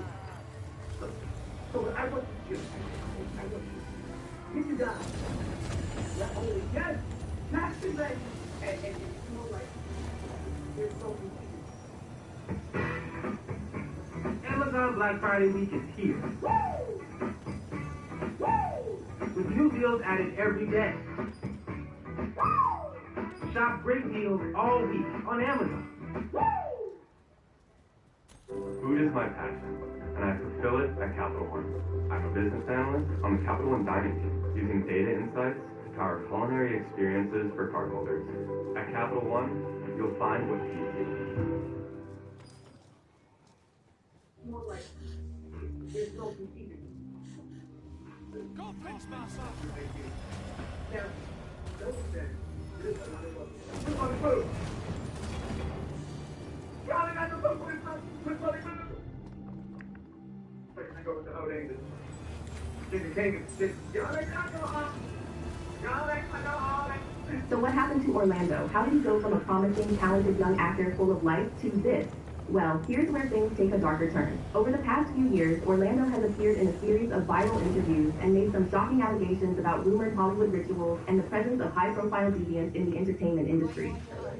There's a lot of things that will make you buckle, bro. They make you buckle, bro. You know what I'm saying? Like, they make you start crying. Like, you know what I'm saying? What people do. Like, it's not no story to be talking about. It's really Hollywood. It's really stuff up there. Really tough. That. Like, you just, like, I was just listening to that man's album.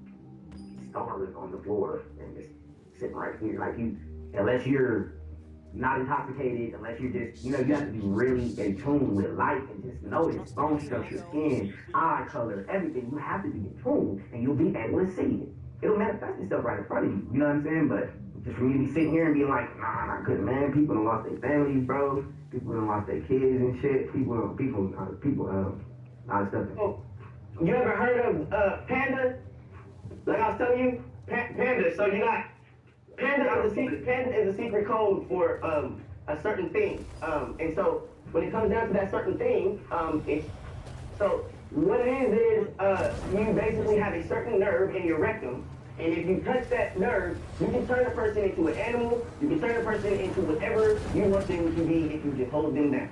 So, pretty much, when you see black eyes, like Blueface and, you know, shit like that, he got beat up, but he didn't get beat up where you thought he got beat up. He got beat up somewhere else.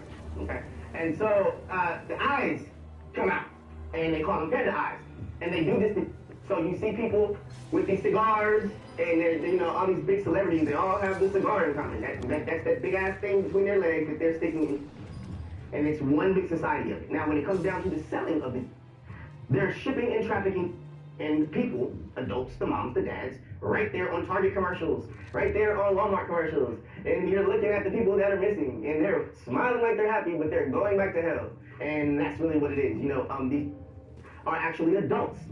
Jeffrey Epstein created this saga, and this is what he is great at doing. He's great at kidnapping someone, turning them into putting them in a dead celebrity's body, and screwing the life out of them after he makes a ton of money off of their ass on his private little beach. So you have a private little beach full of celebrities and bodies getting screwed, and nobody cares because they're supposed to be dead. And this has been a major market that he tried to blame on Oprah Winfrey. So, yeah, that's what I feel about that. And this panda eye thing is, you know, the panda, all that stuff is just, it's so real. You know, you want to go get fucked by Shabba until your eyes pop out, go ahead. I mean, that's up to you. But, you know, I just think that, you know, people just need to realize what they're looking at when they're watching the television. Everything is right in front of you. The revolution was televised, and don't nobody.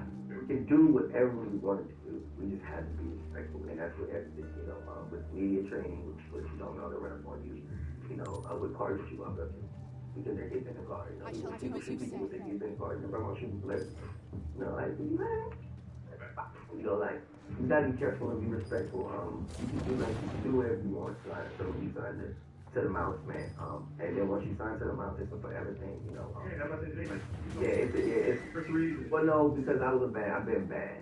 So, what did you want, man? Oh, yeah, well, that was I've been doing a lot good now, so, you never know what might happen, but, I wasn't in the right mind back then to possibly even be thought of to be on the show or be around Ray or be around myself.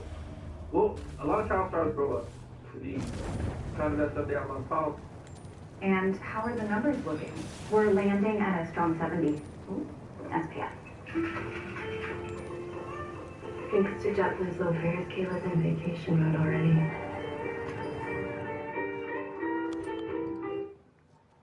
From shopping hardwood to laying tile, your time is money. Our wide selection of in-stock flooring, grouts, mortar, tools, and more is here to help you get the job done start to finish. Save time and money with your one-stop shop at Floor & Decor. Well, I'm tired sometimes, alcohol, drugs, depression, how hard is it for a person growing up in the spotlight and then they get to be an adult? You know what I'm saying? Like, how hard is that life right there? Well, the thing about it is it's not even about the life. See, we have all gone through what we don't know is what we don't know.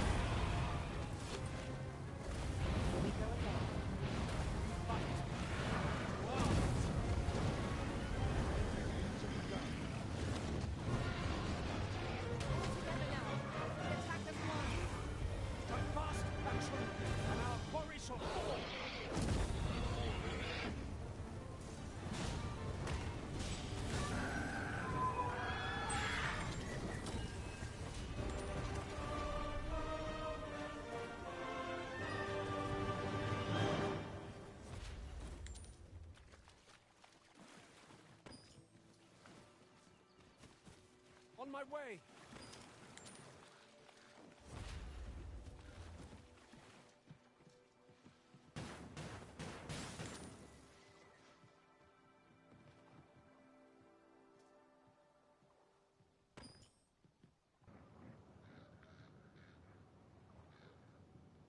We've all gone through this experiment, and it's kind of trippy, right? So they have your parents, okay? You get a baby by your parents, and then the parents, right? If you don't know, is your parents. And they disappear.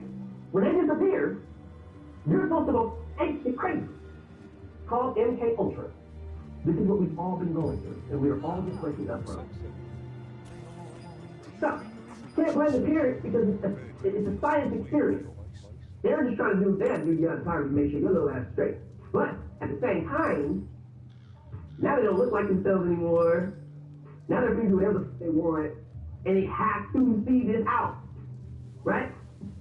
Yeah, that's what this is, and it's more like, if you don't know where your kid is smoking this, if you don't know what's happening with your wife and where she is, you're doing that, you're doing this. If you don't know how to identify these demons, the eye colors, and all this shit, if you don't know Leviathan, Beelzebub, if you don't know Satan, if you don't know Lucifer, if you don't know what you're talking about and how they're coming, if you don't know how to identify it, then you start smoking all kinds of shit and drinking and getting all stuff.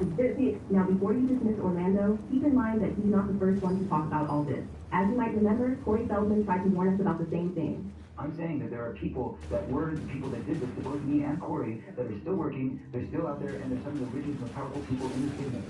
And they don't want me saying what I'm saying right now. Are you saying that they're pedophiles? They're still in this business? I never once said that they're all famous VPs, they're all executives. It's not like that. Then that's lower level guys. Do they have access to children? Yes. Right. And these are lower level guys. Now, I've got one of them I've already named. The one that I know that has access to children right now, I already named in my book, and it makes it simple because it's all different access to pedophilia. So I've mentioned that name. It's out there. The name is Marty. Check out my Facebook and his Facebook page. He's got pictures of me and Corey named. You're kidding. No, he's so constant. There are thousands of people out there, Matt, who have this information. Any one of those child actors that went to the teenage soda pop clubs with me when I was a kid know who those people are and the people who ran it. Anybody can go back through history and look at the teen magazines and say, what was the name of that venue they were all promoting and who ran that venue. Corey then took it a step further, claiming there's a massive cover-up operation happening in Hollywood. He even pointed fingers at the police, suggesting they protect these shady characters in the industry. Back in 2018, Corey dropped a bombshell, claiming the LAPD was trying to frame him for a crime he had absolutely no involvement in, allegedly in an attempt to silence his efforts to expose the powerful figures lurking in the entertainment world. And here's where it gets even more intense. Just before Corey's arrest, he was reportedly on the brink of releasing police tapes from way back in 1993. These tapes supposedly contain the names of several high-profile members who are part of this weird elite Hollywood group, and if these recordings do exist, then the timing of Corey's arrest is suspicious, to say the least. But you see, by the time Corey started revealing all this, the media had already portrayed him so negatively that most people brushed off his claims, labeling him as crazy and accusing him of Bobby, what I tell you, there is so much information going on. I gotta hear from you all. What are you talking about, though? I want to tell you everything is being revealed and something clear and something bad, and it will be time. Make sure you guys like, subscribe to it. I've been everything said, and I'll see you guys in another video. Bye. Wait to find out what's inside. Lucky us. That's worth taking.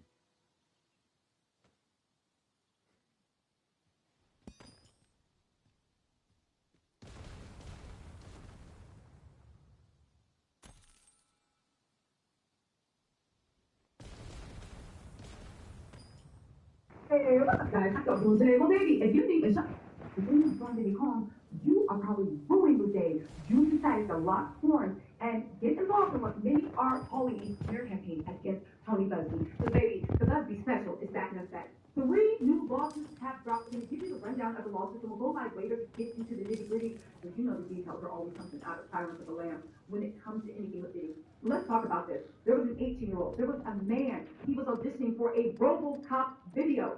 Diddy did the unthinkable to him. There was another man. Same MO. Gave him something to drink. They woke up. What's happening? But this is, they also said Diddy's security joined in. Now, we know that Diddy's security is also suing one of Diddy's accusers. Now, we do not know if that is the same person, but it's interesting that now his security at that time is being pulled in. I will see if somebody is a security and they're supposed to be around you at all times. How do you not know this? Okay, let's get into this. So let me just say this. If you guys don't know what the Busby special is and why they locked horns, one of Diddy's high-profile freak-off buddies, party buddies, is suing for defamation. Now, nobody knows who this person is, because even though they are rich, powerful, and successful, they're also a John Doe. We have our own idea of the possible people it could be. Go ahead and check out that video. But it's laughable now that they literally tried to sue a lawyer for defamation for representing victims. People are saying this is nothing but a play. And by people, I mean me. I think this is nothing but a play for Diddy to rally his supporters, Diddy to rally the people that are involved with him to move to action. We also just did a video that Meek Mill came out and said that he's suing Diddy. How did they repay Meek Mill? Exclusive footage of a birthday that Diddy held for Meek Mill was released to the Daily Now. The only person that would have access to that footage is Diddy or Diddy's team. Why do I think that? Well, for a few reasons. One, we all know that Diddy even made his own children give over their phones whenever a party was going on. He guarded that privacy religiously. There's nobody that would be let into that party without Diddy's approval. On top of that, and go over all the details in there, Diddy did weird stuff at the party. He wanted his own smoke detectors placed in. Remember Airbnb, people talking about the smoke detectors had hidden cameras that could have been how people were actually caught in 4K without their knowledge. He also wanted double-sided locks put on all the doors, and only Diddy could have the key. This was an ancient mansion, well, ancient by American standards. Anyway, I say all this to say, go watch the video, but it seems like Diddy is having a coordinated campaign into, one, setting people up, and 2, trying to silence everyone. Well, Tony Buzzy, when he tried that to Diddy, you better go play with somebody else. I'm not the 1 or 2. Diddy and the team thought that Tony was making it up, talking about he was just talking big and bad.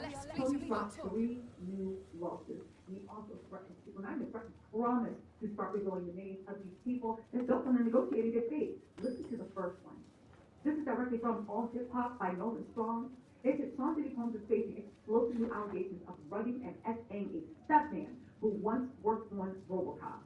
The lawsuit, one of 3 new complaints filed today by Tony Buzby, paints a graphic picture of Diddy's alleged abuse of power. Now, I read this, again, these are allegations. Diddy is not commented on this. He's too busy writing to-do lists in jail. Diddy has not commented on this yet. However, he maintains that athlete is innocent and says this is all lies. I do not think this will be innocent. Listen to this. According to the court doc, a man identified as John Doe says Diddy lured him to New York in 2001 for promises of a music video.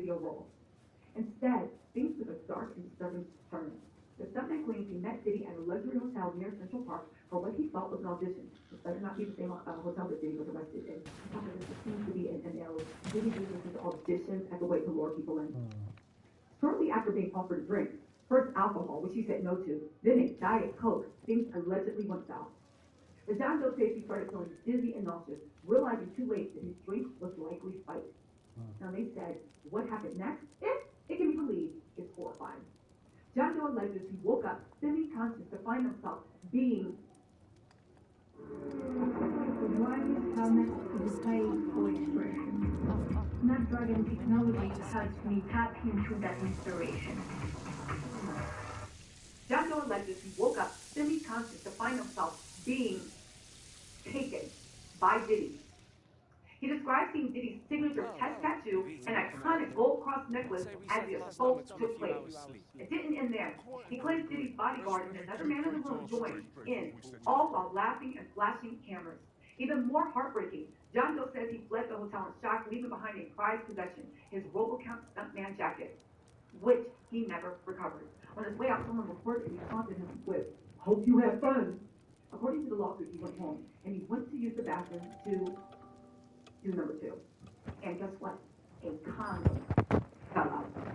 They said once back home, Plano tried to put the event out of his mind. He was reminded of it when he painfully went to the bathroom and a used condom and fell out when he realized he was bleeding from that area. When the bleeding did not stop for a couple of days, oh my God, I'm reading this one time. Why you go to the doctor right then? And then a proctologist, oh my God, who repaired famous ASF with a laser procedure. What did Diddy do to that man? That's terrible. The man later fought These people can't be getting away with this stuff. Jesus, this is terrible. Diddy had to respond to God. the legal team is fiercely denying similar allegations in the past. Okay. Now keep in mind this is a lawsuit. It hasn't been proven in a court of law, but they followed it because they want to prove it in a court of law. But can I ask what in the world is going on? These stories are getting sicker and sicker, and I don't think it's people up in the ante. I think that people that were embarrassed before, that thought that nobody would believe them before, now they are feeling free to come forward and literally talk about what happened to them. You guys, this is who these Diddy people are defending. This is what they want us to turn the other cheek on. This is what they want to stay hidden.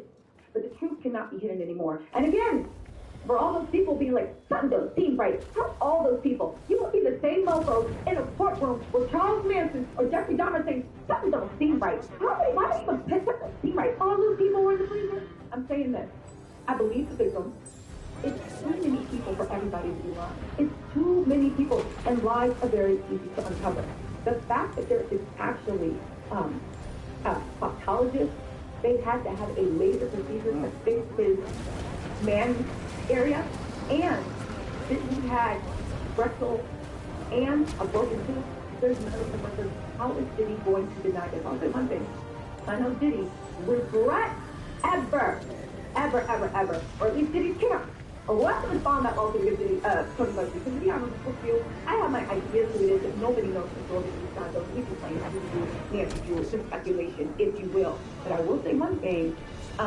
His security guard joined in, his bodyguard and another man in the room joined in, all while laughing, and they flashed cameras, videotape them. What if some of that videotape showed up in the grand jury? It's a lot of ifs, who, what, but, and I mean that literally and metaphorically, but we're going to have to see what Diddy says about this and what his kids that are running his PR team have to actually say. Anyway, y'all, let's pray Diddy's bail gets denied. He is a menace, and he cannot be trusted to be on the streets. Even though if I was Diddy, you might be better off in jail because just how your kids are going up for you, I'm sure you hurt a lot of people too. Maybe the bail's safest place for you. Anyway, y'all, let me get out of here. I'll drop the details to the other lawsuits in the next videos, and I'll go live to go in detail, all right?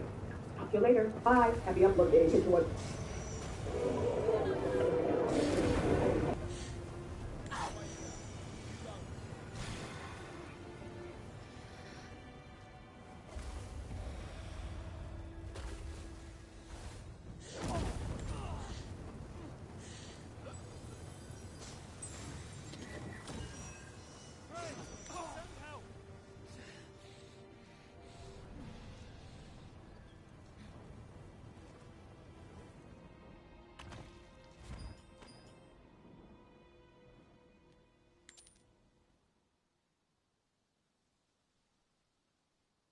guys, welcome back. Please like, subscribe, recommend to others, and hit that subscribe button so you can keep seeing videos just like this. On a Sunday afternoon inside a small retail store, an employee working by himself decided to tidy up a few items on display. It was like any other work he had to shop. Johann Salazar would clock in and start the shift by organizing stock. But as he does his job, he all of a sudden runs to the back of the store, completely out of breath and visibly shaking. Johann, in his own words, felt something heavy drop on his shoulders. Not sure what it was that was on his back. He looked at the security camera recording at this time and sees something that terrified him beyond belief. This is what he saw.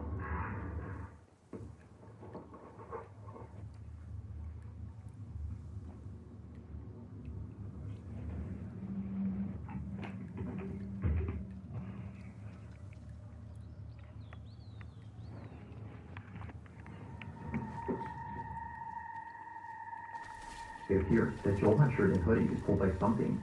Initially thinking that someone had put their hands on Johann's back, he turns around, expecting someone to be there, but to his shock, there was no one. It was absolutely positive that he felt something heavy on his shoulders.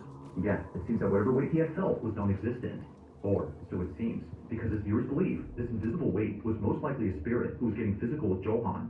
If that's the case, then his presence was definitely felt. But whether ghost or not, Johann has been left terribly shaken by this incident. To this day, there is yet to be an update on... What's happening, YouTube? This is Ali Carter. Talk about Playboy Mansion visit. What? Y'all hit that subscribe button, hit that bell. Keep on your prayers. Pray for her. Hope to God that everything is okay with her. So, without any further ado, let's check this out. This is kind of short, so I'm going to add it to her other one. And watching an episode called Picnic, when I went, they tried to feed us, and I remember it because when you have to do order like stuff like that, you're not allowed to. You actually have to like starve yourself because this is like a little bit dark. So if you like this kind of you just can't be doing it right now. Just go. Don't even try to think a lot. Don't even fuck your lot. Well, you're just exit. Microphones are essential tools in the world of sound recording and production. From professional studios to garage bands, microphones are used. When you have to do those type of stuff, can't eat because you will throw up. If you're doing anal sex, or if you are a guy doing anal sex, you will shit everywhere. Oh, good. When this happens, because of the attitude. And if that is a fetish for someone, then you have to their fetish. If you throw up on someone, you will have to eat it. If you shit on someone, you have to lay in it. Have sex in it, stay in it. So when they tried to feed us, I already knew that. I'm always told, like, at the end of the job, I was really happy if my test would give me grades, because that was, like, a big thing in mine. I loved grades when I was a teenager. I love grades so much now.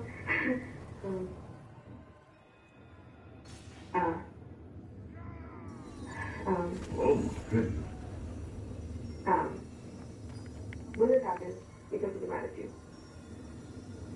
The attitude. And if that's how you actually have to, like... What's happening, YouTube? This is Ali Carter. Talk about Playboy Mansion visit. What? Y'all hit that subscribe button, hit that bell. Keep on your prayers. Pray for her. Hope to God that everything is okay with her. So, without any further ado, let's check this out. This is kind of short, so I'm going to add it to her other one. And watching an episode called Picnic, when I went, they tried to feed us. And I remember it because when you have to do order sex stuff like that, you're not allowed to, you actually have to like starve yourself. Because this is about to get a little bit dark, so if you gotta think something or you just can't be doing it right now, just go. Don't even try to think a lot. Don't even fuck your lot. You're just exit.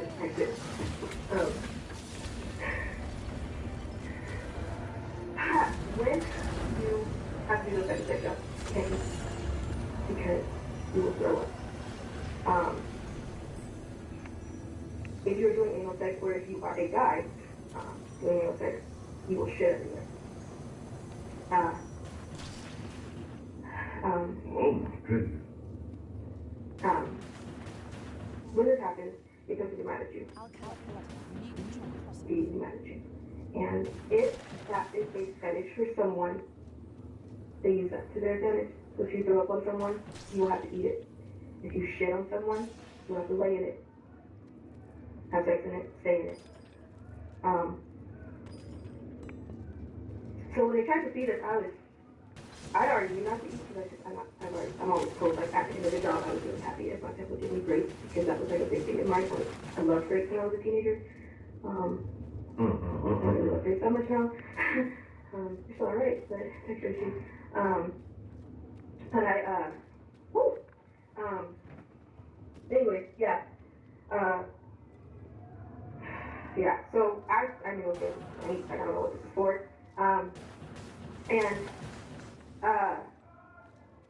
was told don't eat the food. Okay, fine. I thought it was because it was a different source of drugs. There's candy dishes in the elite parties. There's always candy dishes. Candy dishes that I went to was always cocaine or ecstasy or weed or random things. Angel dust. All kinds of things. They showed us a room. They kind of made us feel like we were taking a tour of the mansion.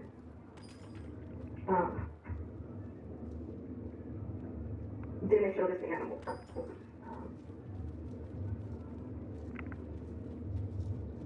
Then they took us to a rec room, central playroom.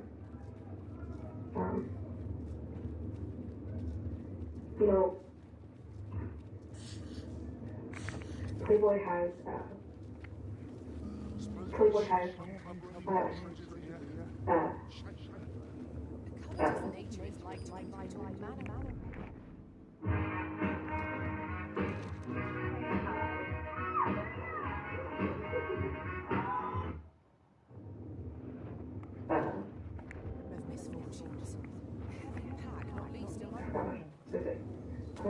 contract. Non-disclosure contracts, where sometimes there are celebrities that are a constant visit. And when they're a constant visit, these celebrities have a contract with Playboy, depending on what location they're at, even where it goes, especially when they're known celebrities. They have contracts. So it kind of keeps instant if there's a Playboy bunny that they're not allowed to tell who they had sex with, who was there, who was a frequent bunny, who was a member, frequent John, who was a member. You're not allowed to, technically.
has he indeed arisen? There, who was a frequent bunny, who was a member, or frequent John, who was a member. You're not allowed to. Technically, when you work at the Playboy, when you work there, when you are on an intake and you work and you have a room at the Playboy, it is treated as if you have a contract. And you can't talk about those things. So for me, I didn't have a contract. I was brought in for the weekend. And when I found the episode of Pig Night, then I realized what was going on. And it took me, I cried myself to sleep so many times this past week. I ain't gonna lie. It's a lot. It's a lot to process. It's a lot to process as an adult to say this was.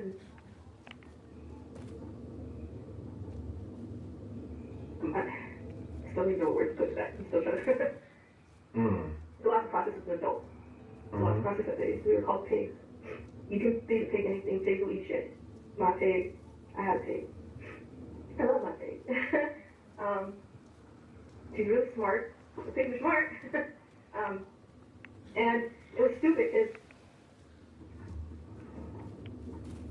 because it's treating it as you can do whatever you want with pigs. It's pigs. Processing that as an adult. Where the heck is? I'm trying to deal with it. I'm trying to deal with it a lot because a lot of people don't understand when you say sex trafficking, what's going on. It's not just jobs. It's not just sex. It's a lot more than that.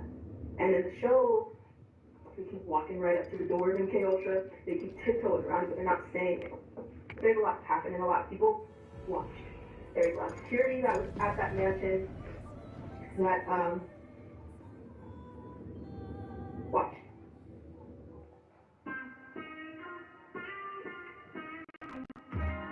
When you hear music like this, you want to take your clothes off. All 17 winter layers of them. That's the sound of a striptease. Introducing a redesigned Dick's experience for a sports destination unlike any other, with an expanded assortment of the latest styles. And the best gear that takes your game to the next level and beyond. With new interactive experiences and a commitment to expert service. Welcome to an entirely new next generation Dick's. Watch. There are regulars. I know people know, but there are regulars. You know, people that play into the Playboy, regular nasty, vulgar, raunchy, and they kind of sell their personality as that way already on TV. So people know about James Boston, Chris Tucker. I'm pretty sure that. I mean, I've seen a lot at the Playboy. There's many names that people see at the Playboy. That's what it was for.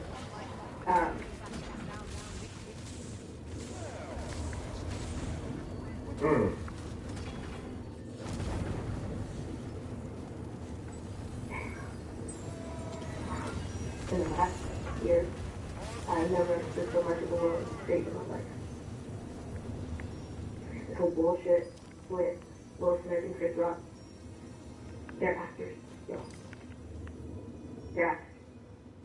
What blows my mind, here we go again with the whole world on one thing about alopecia because of Jada. Jada has alopecia for her, oh my gosh, it's a black woman in the middle of it. That's like... I was ready to hear some more of that one. Oh my God. The most imaginable part is when she said Playboy Mansion. When you see the Playboy magazine, you see the Playboy Mansion, you saw the movie or the video or the, you think of people paying for sex and your mind goes into your sex fantasies, not Hotel Wanda type stuff. What you call it? You just can do anything to a person, any kind of way you want. Your wildest, freakiest fantasies. That's what she's saying, basically. The horror movies type stuff you can do to a person if you wanted to. A pig. You do anything to your pig. That's the way I got this whole thing. So I'm in a deep imaginary trance saying, I would never do anything like that because I ain't into that stuff. But as you know, the world has people that's into stuff like that, man, and it's ugly. Unless the person like that, if you like to get whooped or tied up and everything, and your partner like that, then that's more power to you. I'm gonna get on up out of here. This is so sad. Oh my gracious, man. The other night I couldn't go to sleep because I'm thinking about her. I had to turn off especially the one when she was crying so much. She was crying so much.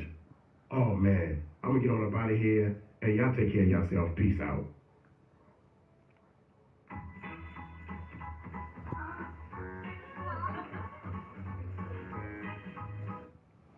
What is going on?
Way.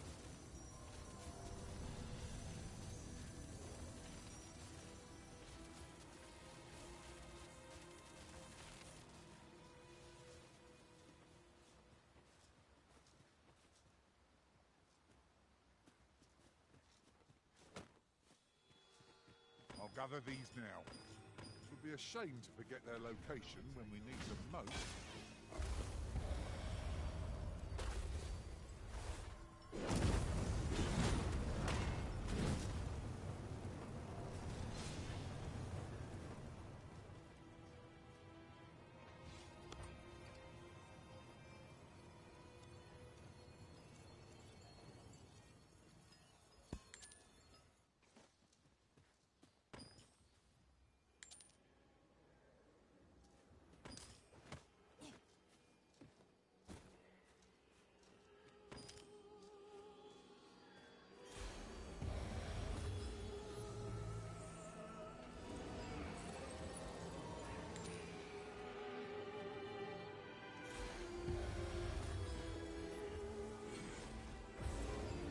Magics are at your disposal.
took nary a moment. Now that we're here, what did you have in mind, Arisen?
We're not allowed to talk.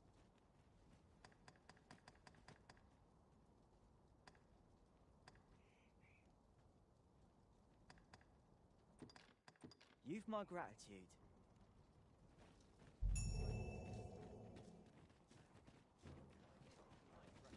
Master, if you're carrying around anything you don't need, there are one or two places of interest nearby. I felt certain I would find you here, Arisen, and it seems I was right.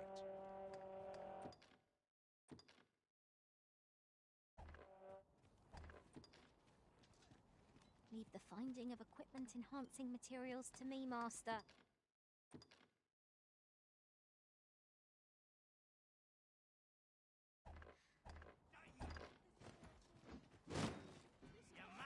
Watch out for the knackers, Master! Pious fury shan't be of aid against this.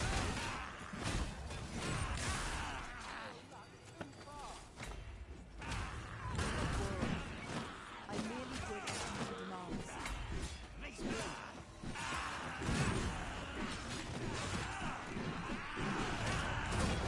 Keep that up. If you are in need of aid, pray, say Hail. but not at the expense of my duty. Whoa. You're always good for...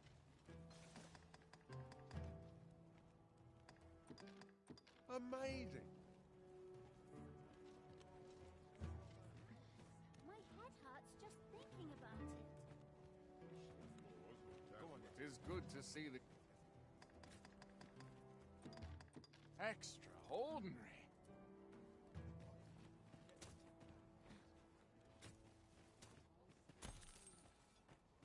Look around if you must, but be sure to buy order.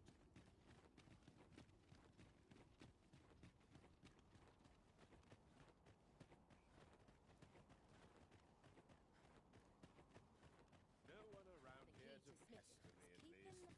He's writing. With Brocker's teachings under my belt, there's nothing I can't handle.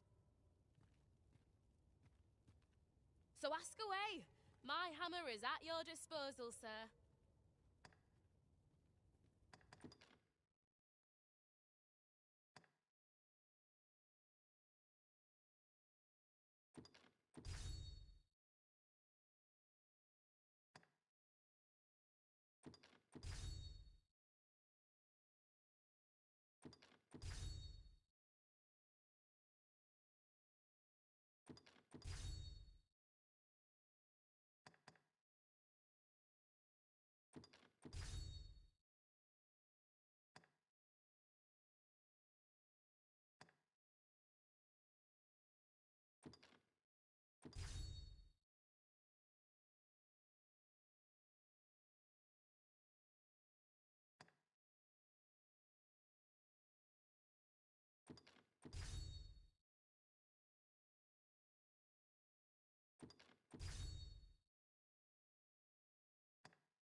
pleasure doing business with you.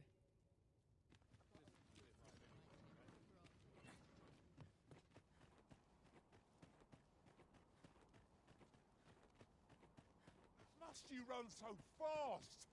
I can hardly keep you in my sights, Arisen. Let us endeavor to keep up, though we are less fleet of foot.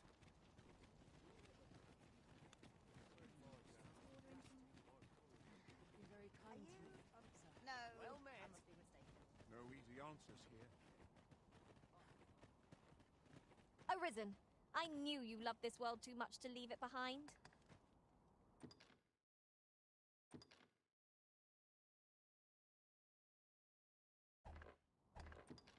Shall we swap titles? I might know all to use. I hope I acquitted myself well today.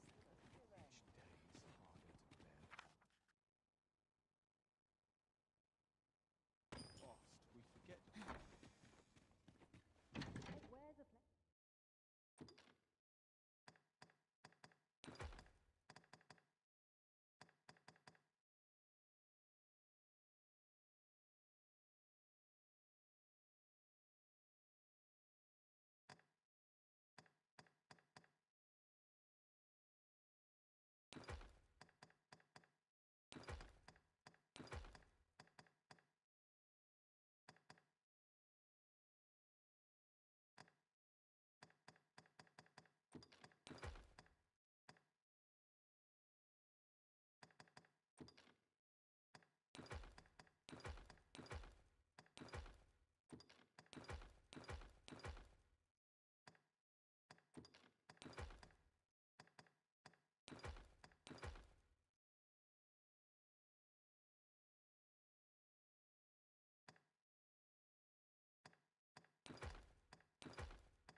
We must rest, though the sun is still up.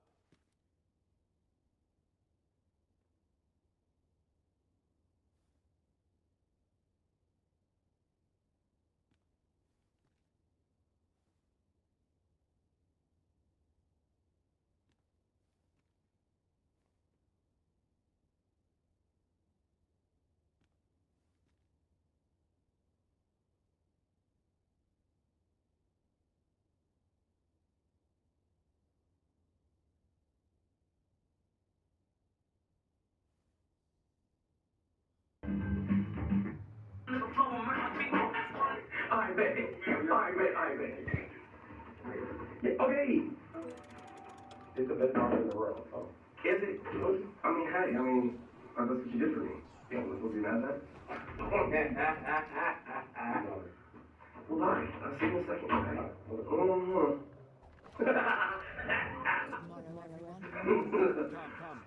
Dude, look at this boy back. Look at you next time. I know it does. Oh, you got me so lit right now. This is insane. Oh, yeah, it's even crazy. I ain't know it's gonna be that crazy. I'm tired of this shit. Really look like yours, but I'm could be true, but his face looks a little untrustworthy. I started by cutting his hair down with 5 guard and then with 4. I had to put on an emergency brace so his head is not moving. I got a trick on my sleeve, so I rolled him up. I'm gonna use 360 waves in 30 minutes for $165. I made sure the do-rag was tight on his head, then I rinsed out the shampoo and voila, he has waves, but I combed him out and cut him down with 2 guard to increase the opacity. He wanted a thicker taper, so I gave him that. As a barber, I gave him what the client's request. Then I hit him with some cold holding spray to freeze his line. With the hairs are frozen in place, they can't move, so it's making the hairline easier to line up. So I'm giving them a crispy front line. And he's leaving it all natural, but he still gets some bites. You better watch that side eye, boy. But I asked him does he want the baby beard. Oh, keep it. Suit yourself. At least I got an excuse to pull up this steaming hot time. What the fuck? This shit hot as fuck. Big quarter. And now I'm in that mode. I like to scarf off his face, then hit him with the scarpet. Whack on the city. He went from a strange mall cop to Mr. Feeder a lollipop. And he's waiting. But he can't hit him the power of a good haircut. He's tweaking, and I'm tweaking too. That's just ball. Alright, we good. Cut! You get spiked the fuck up! Oh, I mean, probably better situations. Hey,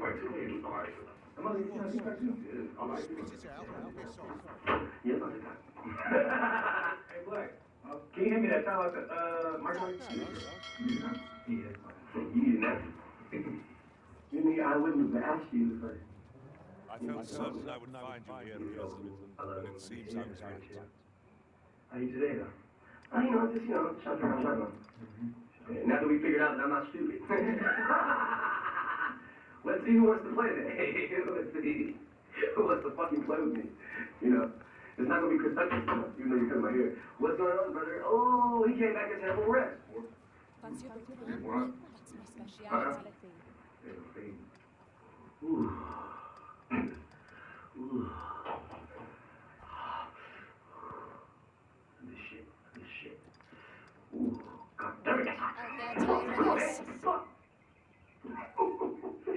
You were trying from Taru. But it burned my skin off blood. Come on, man, do it again. It burns so good. Oh, that girl, yes. Ooh, shit. And you... I guess it's going hotter on this side. Let's lift up this. Oh, yeah, we're good. Okay. All right, cool. Okay, all right. Okay. Dance for her.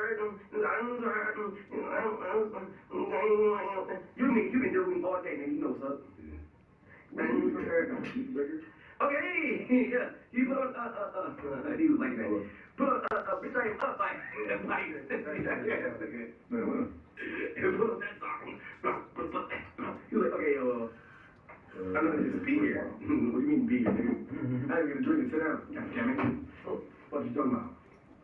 Yeah, nigga. Now what the fuck is... And where the fuck is Tito Jackson in this bitch? Mother. Active to 8 was cleaning the bathroom, but now Clorox Toilet Wand has changed the game. It's an all-in-one cleaner system with scrubbing pads reloaded with cleaning solution. And the solution gets rid of tough stains and germs. But the best part, the design of the wand makes it super easy to clean all up in those hard-to-reach crevices. Because one thing about me, I ain't touching no dirty toilet brush. So now, I never have to worry and can clean with calm and ease. Simon says, upgrade. Again, what's new? Who cares?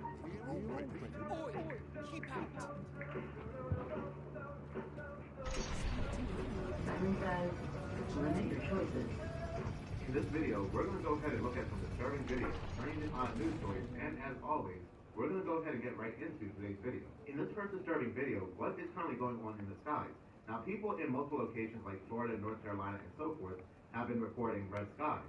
So red that it's actually turning their entire neighborhoods red. Now, I'm from Florida myself, and I can confess, about a couple days ago, I went outside around 4:30 in the morning, and the sky was also unusually red. Now, what's rather interesting, these locations that have these red skies are also places that were hit with things like Hurricane Milton, Hurricane Helene, and also very historic rainfall and floods.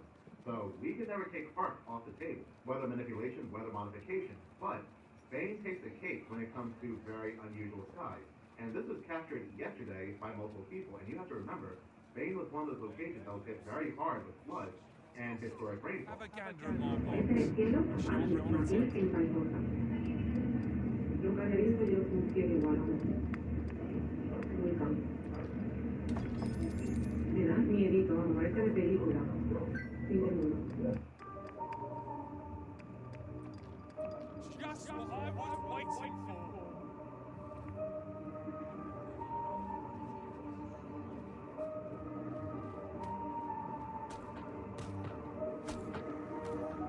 Greetings. We see a great medical customers given you a nod.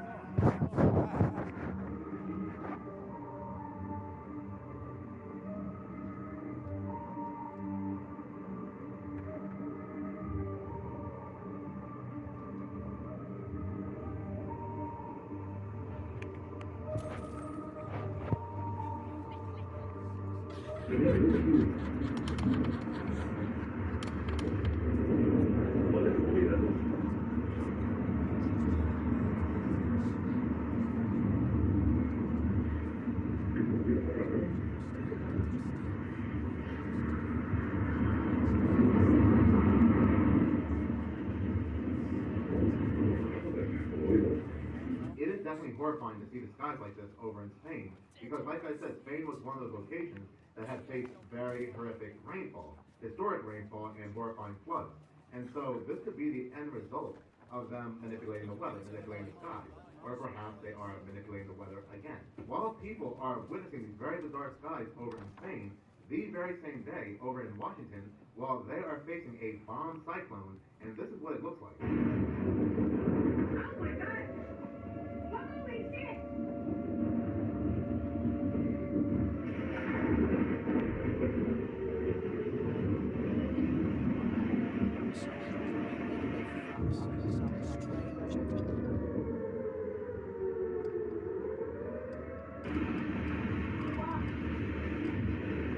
Fucking hell!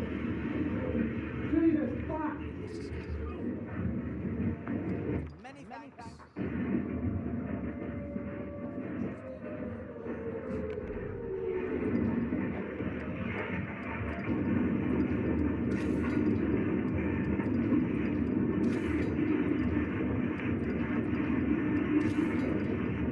Personally, I've never heard of a bomb cyclone before, and a lot of other people in the comment sections of these videos are asking what a bomb cyclone is, but apparently people in Washington and the surrounding states are familiar with this type of weather. They are familiar with what's known as a bomb cyclone. This next video comes from Conscious Juice on TikTok. Y'all know. No.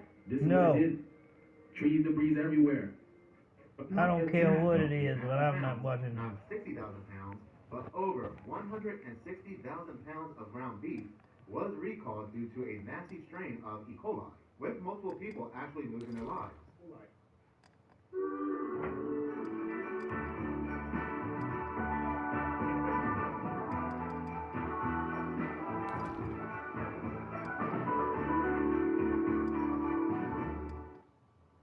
The excellence of driving a Buick is matched by the excellence of the dealership experience when you own a Buick. Current eligible non-GM owners get $3,000 purchase allowance on Encore GX models. That's 10% below Strain of E. coli, with multiple people actually losing their lives.